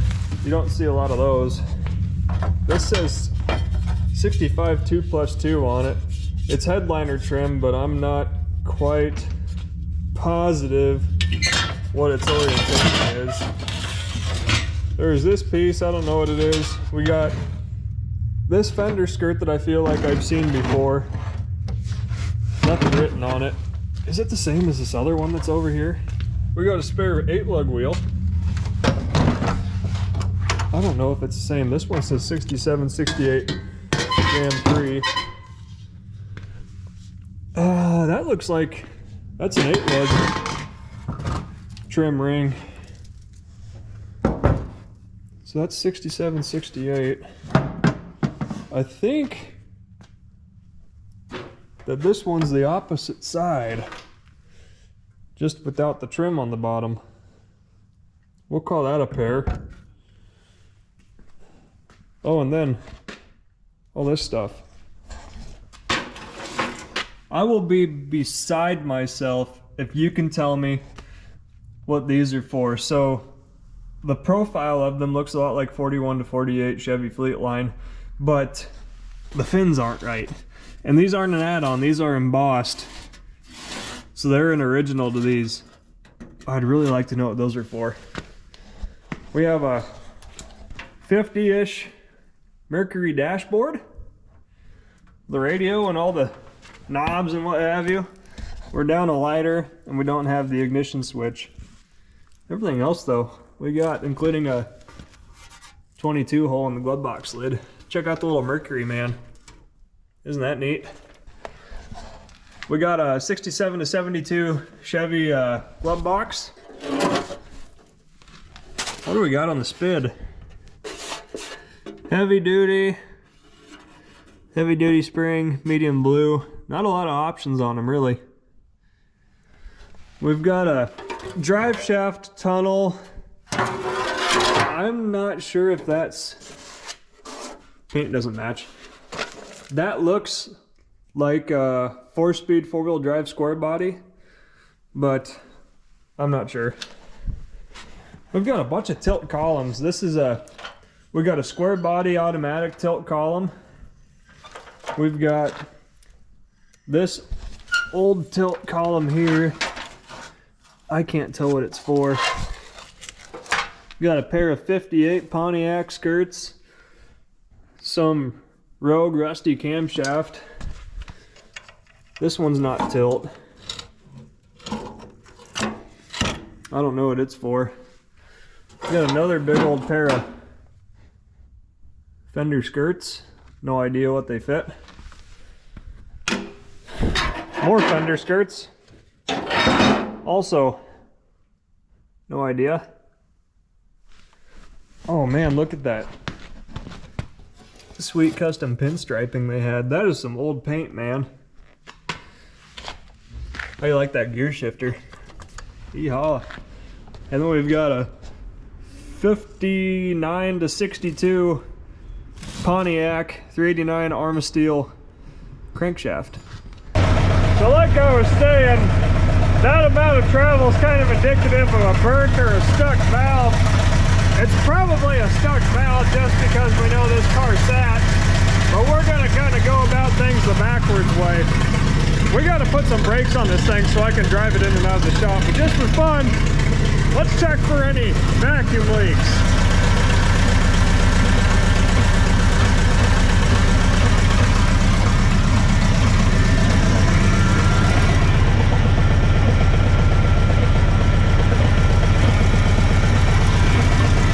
Doesn't seem to be any leaks, that's good. Alright, we're gonna kill it. We gotta throw some brakes on them. I'm tired of driving this thing around with the e-brake.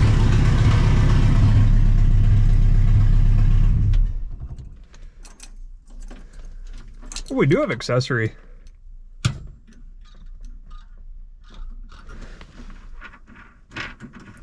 You can hear the speaker turn on.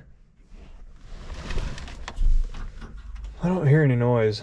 I know you gotta let the tube radios warm up. Yeah, I'm very aware you gotta let the tube radios warm up. Everybody tells me that.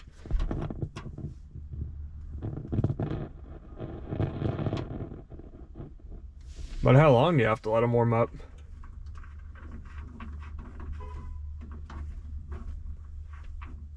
I'm thinking if it worked, I would have heard something by now. Other than static. So we've got to get this backing plate off in order to get the wheel cylinder off, and the way that they used to do this is interesting to say the least. Gonna take that bolt off. That's 13/16, and then these two lower bolts that hold that, what would it be, tie rod together. Oh, is it really 5/8 on both sides? Huh. I thought for sure the nut would be 11/16. It usually is in this case.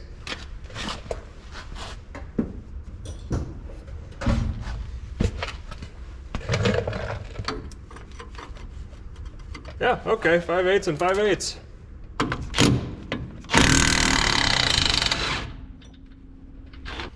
Then you just take these two bolts out.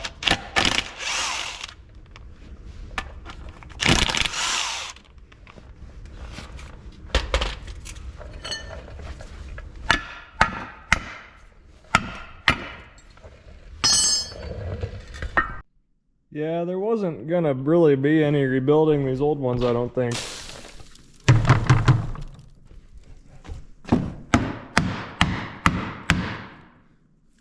Yeah. How about no? I'm gonna find my caliper. We're gonna get an inside measurement of these two just to make sure they're the same. They're both 1 1/8.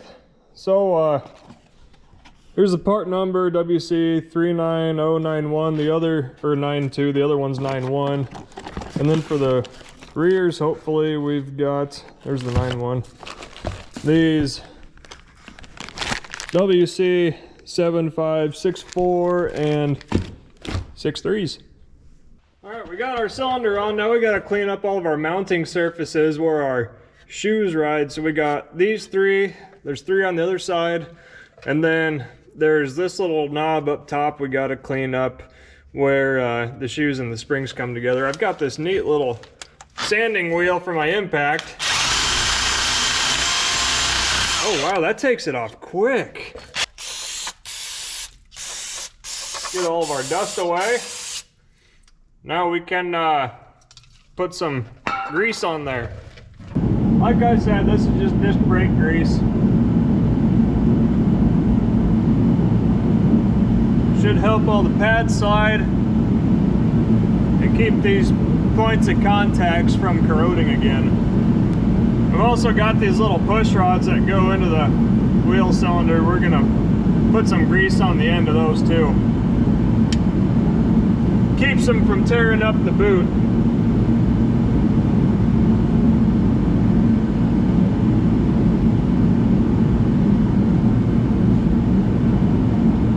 All right, now make sure that both of your cylinder cups move. There we go. And the boots should hold those in. So we mangled all of our old hold down pins, so I found some new number 4 pins and some spring keepers. We're not really going to deal with anything else. The shoes look okay.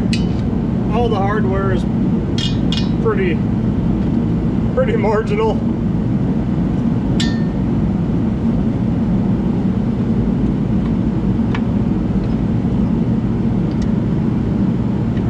We'll just slam it back together. Oh yeah.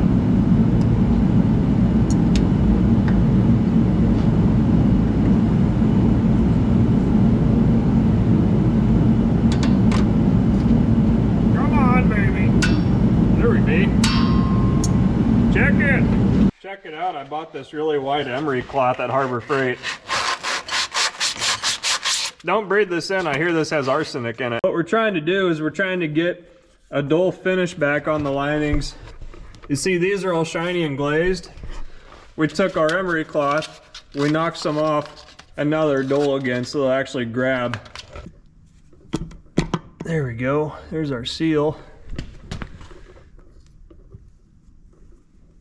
Try to keep that in one piece. Our bearing. Yeah, they use plenty of grease, that's for sure. So I got all the wheel cylinders and hoses replaced. Got all the brakes cleaned up, reassembled, so now we're gonna work on bench bleeding our master cylinder. So I'm gonna fill it most of the way up. I've got the 2 ports on the end of it plugged. I'm just gonna take a big Phillips screwdriver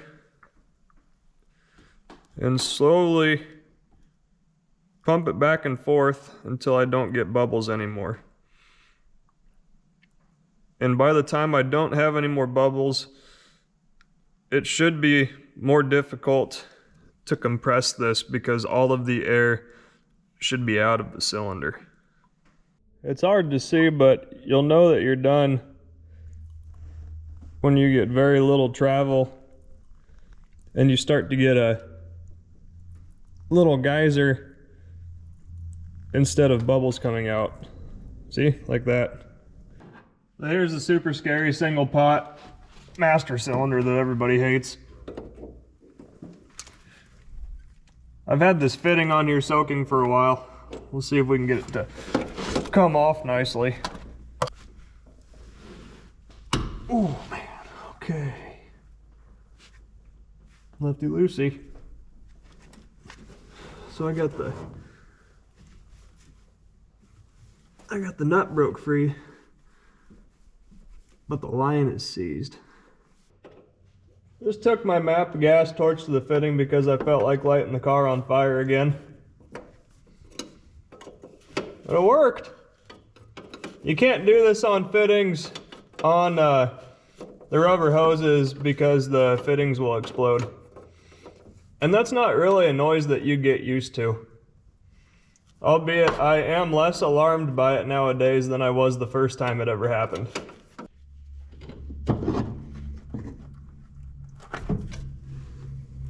Yep. That's all, folks. Just a push rod in there. Too bad that boot's all torn. So none of the brake lines are connected at any of the wheel cylinders. So I'm gonna take the air hose. We're gonna blow everything out.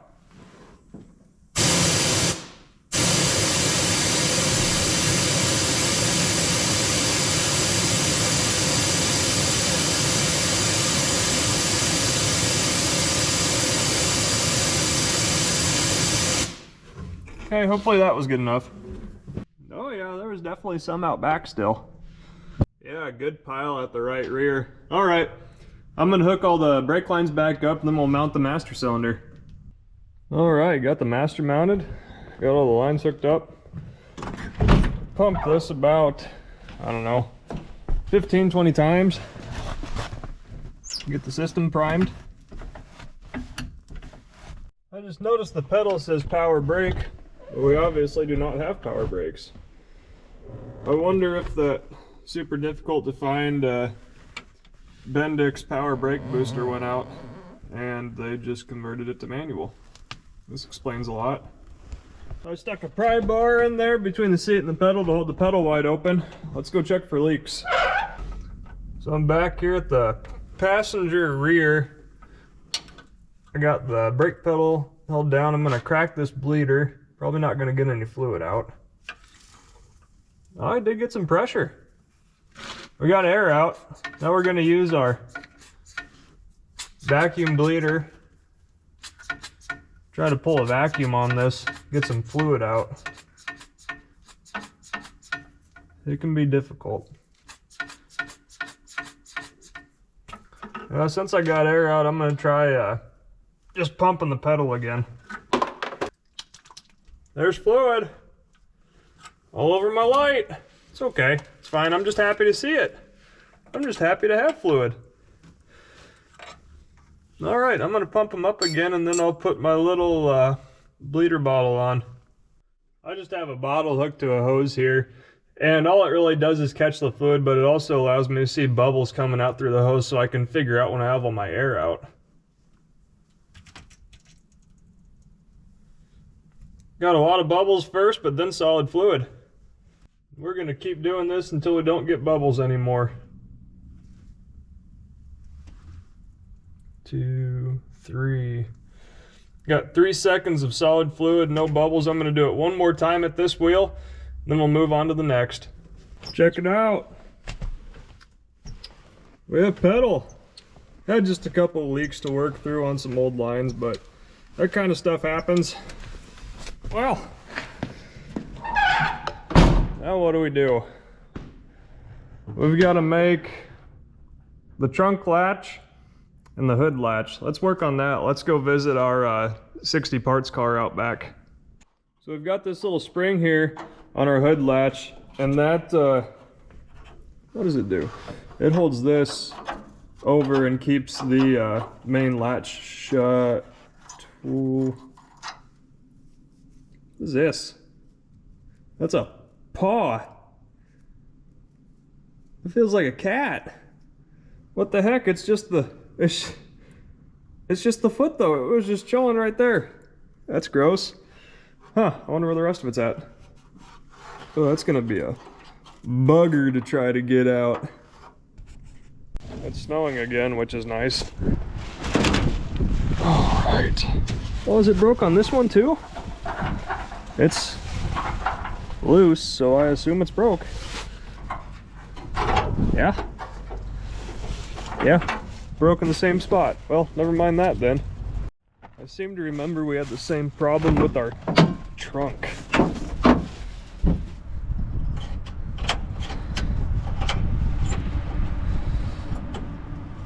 Yeah, same. My latch on the white car won't really stay down either.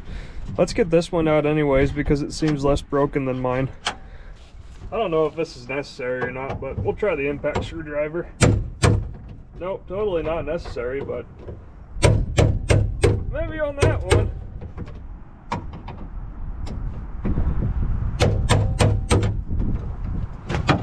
Okay, I don't feel so bad. Whew! There's that nice north wind we were promised. Judging by all this rust, I can't imagine why our old one wouldn't work. Well, I gave the one off the parts car a WD-40 bath. Let's go for it. Oh yeah! We win! Okay, that one's accomplished. Let's figure out the hood. I found this universal flavored one. Suppose we can bend that thing up and make it work. All we need it to do is hold this over so that it catches our hood. We've got spring action both ways, don't we? Huh, okay. So we need the one that holds it this way to overcome that one. Wonder where the other one went. Or where the other end went, I should say. Well, not bad for somebody with half a brain. Let's see if we can get this guy situated. So I think one end goes here, and I think the other end gets caught in there. Check it, huh? I think that could stand to go a little farther. I think if we lube everything up, we'll get our desired travel out of it. Heck yeah, brother, I'm kind of feeling good about myself. That made it all the way here on the trailer, so we're not going to worry about that. So as some of you may know, up until the mid-60s, GM used right-hand and left-hand thread wheel lugs.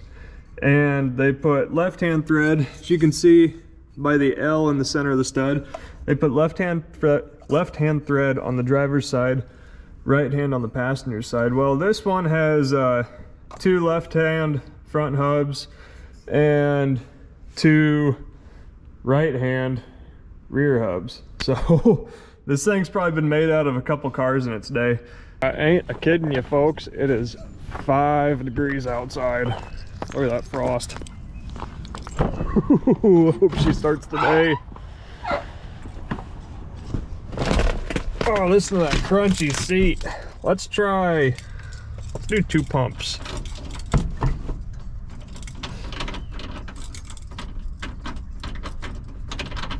Come on, ignition.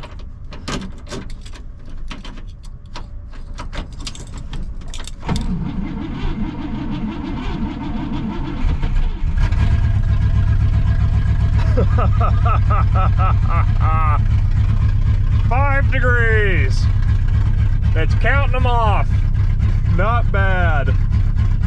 I got everything vacuumed off as well as I can. Let's see how ugly it is. Oh man, we might not even have to put gaskets on here. Ah, we broke it. Oh my. Well, I'm not surprised by that. It did sit for a while, so there's bound to be moisture in there.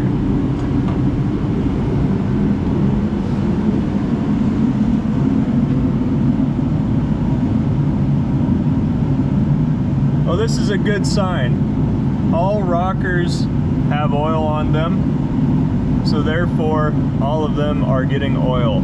Look at this gunk though. My golly. Wow.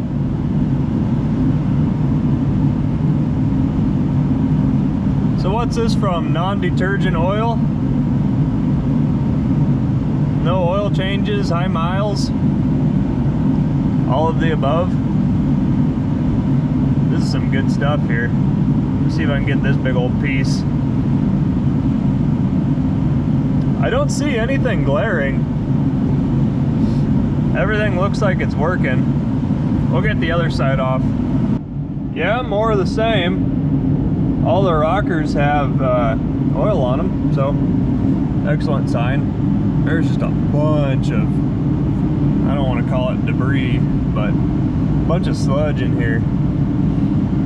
Well, let's get our remote starter hooked up, run the valves around, and see if we can see anything glaring.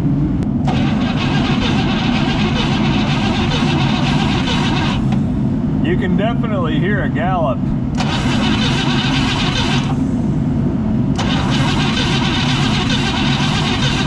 They're all moving though. This guy.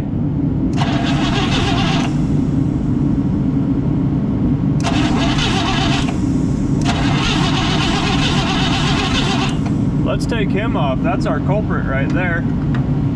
He ain't moving. It's pumping oil at least, but it's not moving. I wonder if... well, the rocker's not even loose. Weird. Well, let's see if we've got a stuck valve and a bent push rod.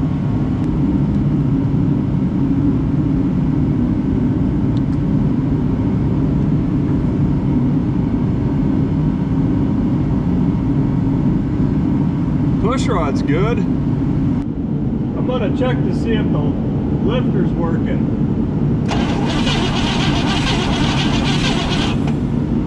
No.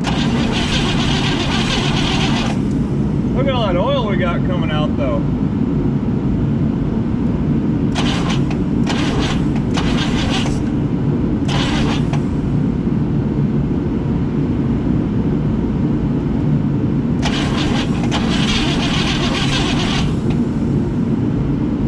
A gun. Well, we'll see if we can see anything down there. I'm afraid we might have a wiped cam. The valve's not stuck. Yeah. I think we've got a wiped cam because we don't have any lift in our push rod anymore. It doesn't go up and down. So therefore, what side is that? That's intake. Well, the backfiring out the carb makes sense then, yeah. Shoot, guys, that's too bad. Reckon all we can really do is put it back together and we're just gonna limp her along on 7 out of 8 holes. Valves on these are really easy to set. Stock Pontiac rocker arm nuts get torqued to 20 to 25 foot-pounds. We're gonna go with 25 just in case we've got something stuck in our lifter and maybe the extra 5 foot-pounds can help break something loose, but I'm not very hopeful here.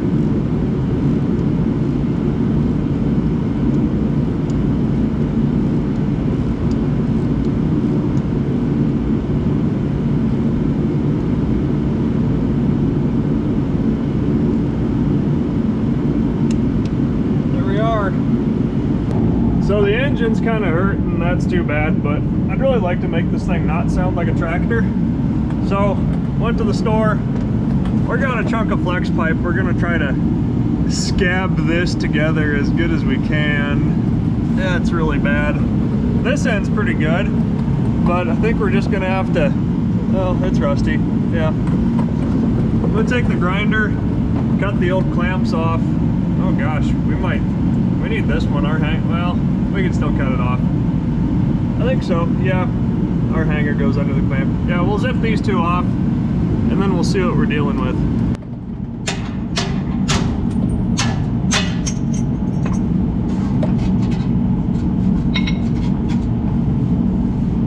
That's not great. Well, there's not really holes, it's okay.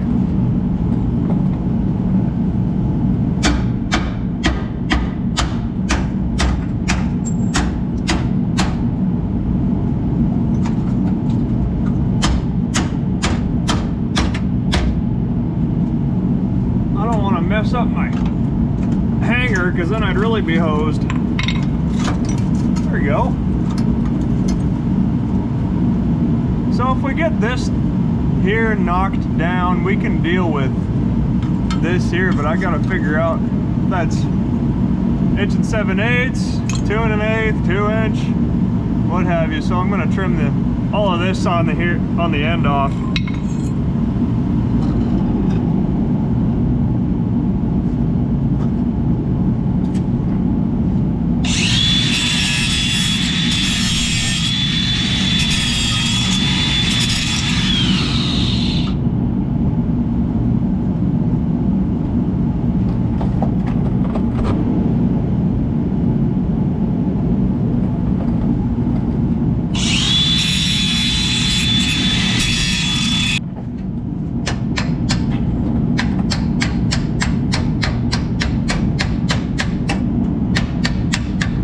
Check it out. A little cutting, a little grinding. We're ready to fit some pipe.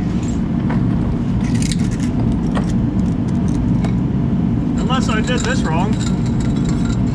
Oh no.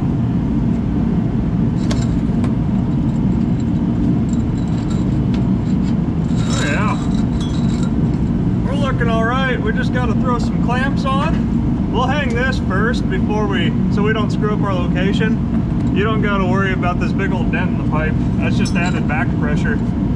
So we'll hang this. This is rigid. This isn't going anywhere. Then we can cut our pipe where we need to. Slam it in. The exhaust does go all the way back, so it should sound pretty rad. Looks like 22 inches is the magic number. It's either going to be rad or we're just going to amplify all of our engine troubles. Hope my father-in-law is getting good use out of that bandsaw that I loaned him. I'm just kidding, Rick. Calm down. There we go. Stretch it out a little bit. We'll make it fit. Look at that, huh? Check it. This thing's going to sound wicked. I can't wait. What was it? 16 bucks for 6 feet of 2-inch? You can't hardly beat the convenience there. I'm going to level with you. I would have ran flex pipe anyways. There's no way that run between those two is straight.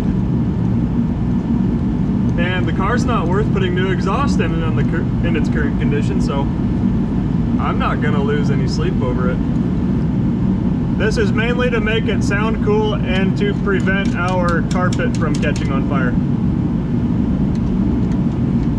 I'm pretty fire averse now after being in a car that was on fire. I might be a little more careful. Maybe.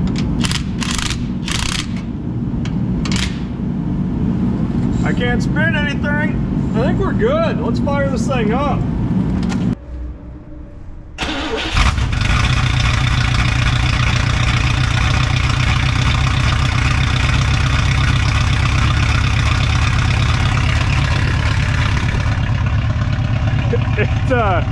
It's marginally better.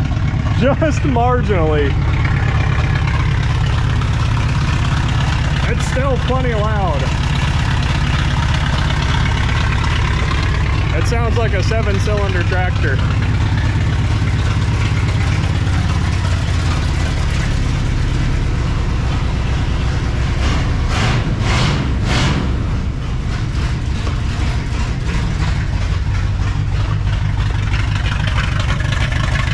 It sounds like it's cammed, but it's not.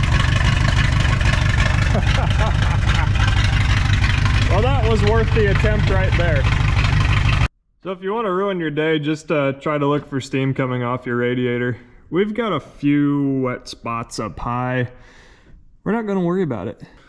We're leaking ATF out of our old petrified rubber lines going into our radiator. And I'd rather not lose what appears to be working transmission. So for the cost of it, we're just gonna throw some rubber lines in there.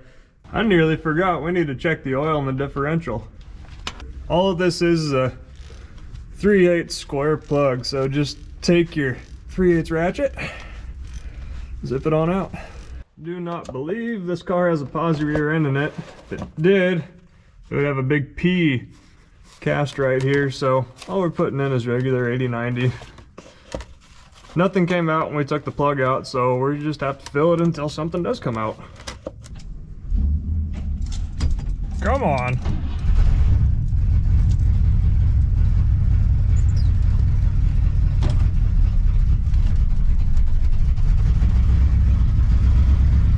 All right, let's go see if we can get stranded.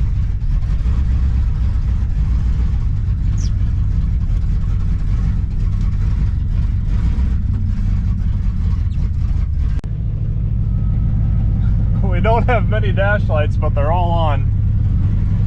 How's that for a good sign? This thing's got lumpy tires, man.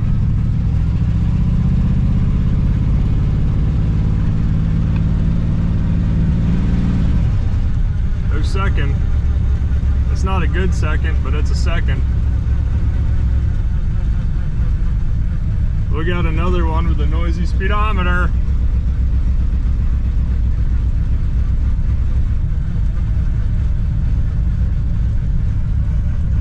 Boy, it says we're hauling ass too.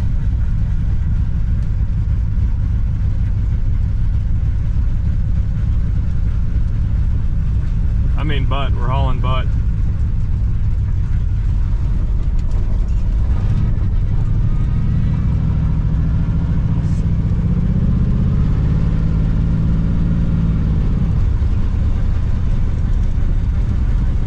That's probably the first time it's been in second gear in 20-something years.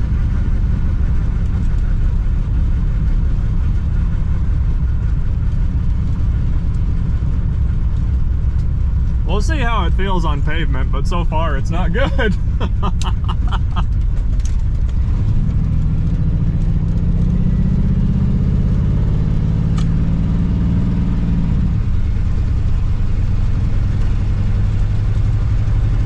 Oh my, these tires are square. Square, square.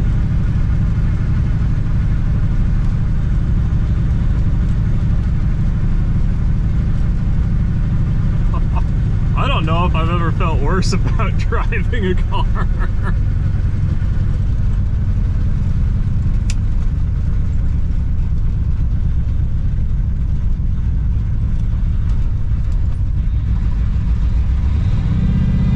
There we go. Let's throw her into first. And second.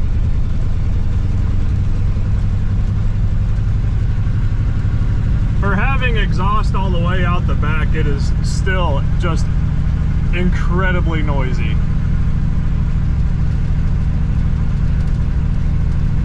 And I feel like all four wheels are going to fall off. Oh man. This thing wants to be anywhere but on the road right now. But we're looking pretty cool doing it. We're charging. We're charging, we're not oiling, and we are already hot. And we've got all the fuel, and it is constantly 9 o'clock. We must have a vent open somewhere, because either that or a giant hole in the floor, one of the two.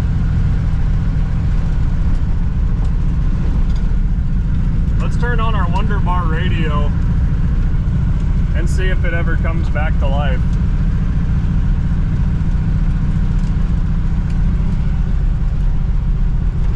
Maybe we should have put a muffler on it. These visors are gonna drive me just insane. Yeah, where's the cold air coming from? It's like coming through the cowl.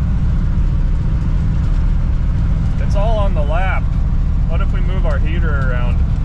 That won't do any good because I kind of burnt the vacuum line that's supposed to control all of that.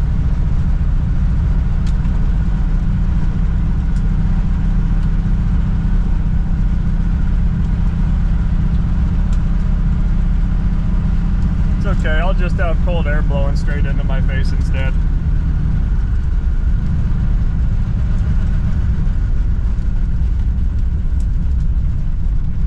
Bust a U and keep this thing running.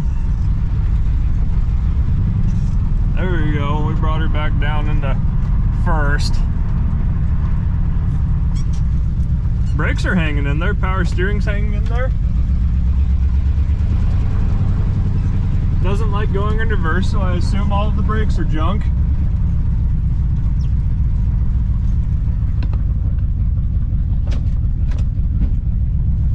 Had a nice big pop into drive, or park I should say. The valves are just hammering away. But it's doing its thing. Oh my. I don't know if it's valves hammering or what. I gotta get a photo op.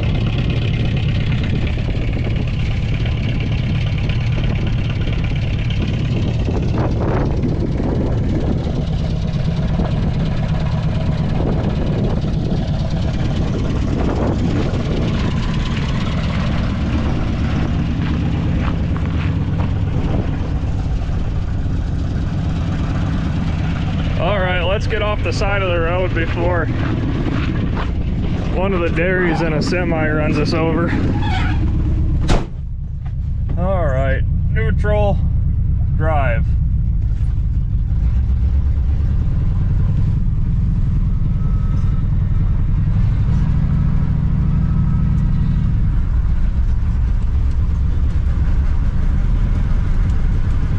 Oh man, this feels awful. It wants to throw me into the ditch really bad too. I'm sure that old lady thinks we're just insane. The old Wonder Bar has not came around yet. That's unfortunate. That radio is probably worth more than the rest of the car. Ooh, am I losing a tire? Well, let's be honest, I've probably been losing a tire since we left. We're gonna slow down from about 70.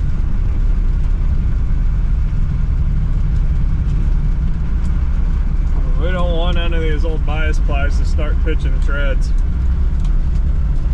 I don't know about you guys, but I love the square fender mirrors on these things. This car just oozes class. And the tritone interior is so cool. It's a bummer that it got to the point where consumers didn't want good-looking cars anymore. But I guess even back in the 60s, they still built Nashes and Ramblers.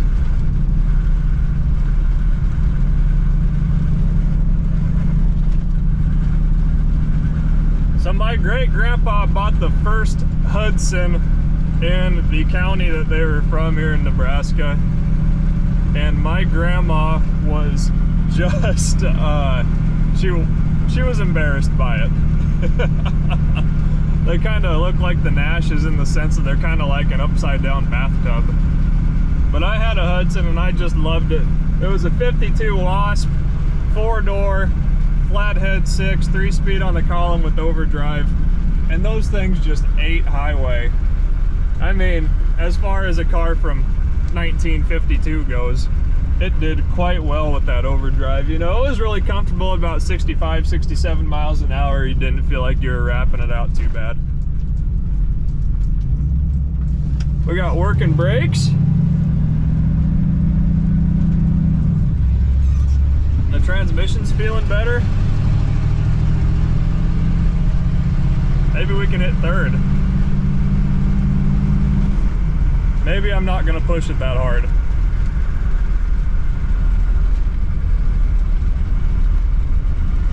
Oh my gosh, you can't tell, but we're kind of going like this. Oh man.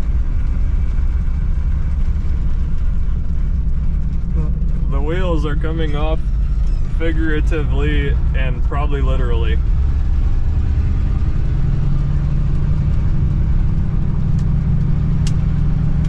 Come on, give me a second. It's starting to shift better.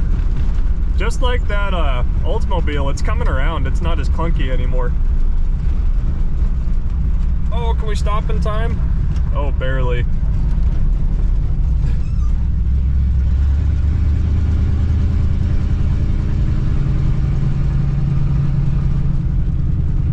Wow, this thing is annoying.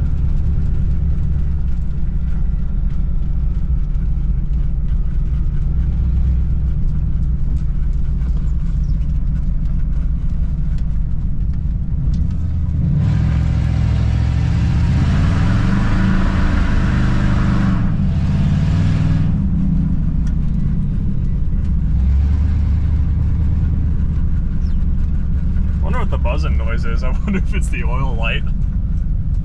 It's probably the oil light.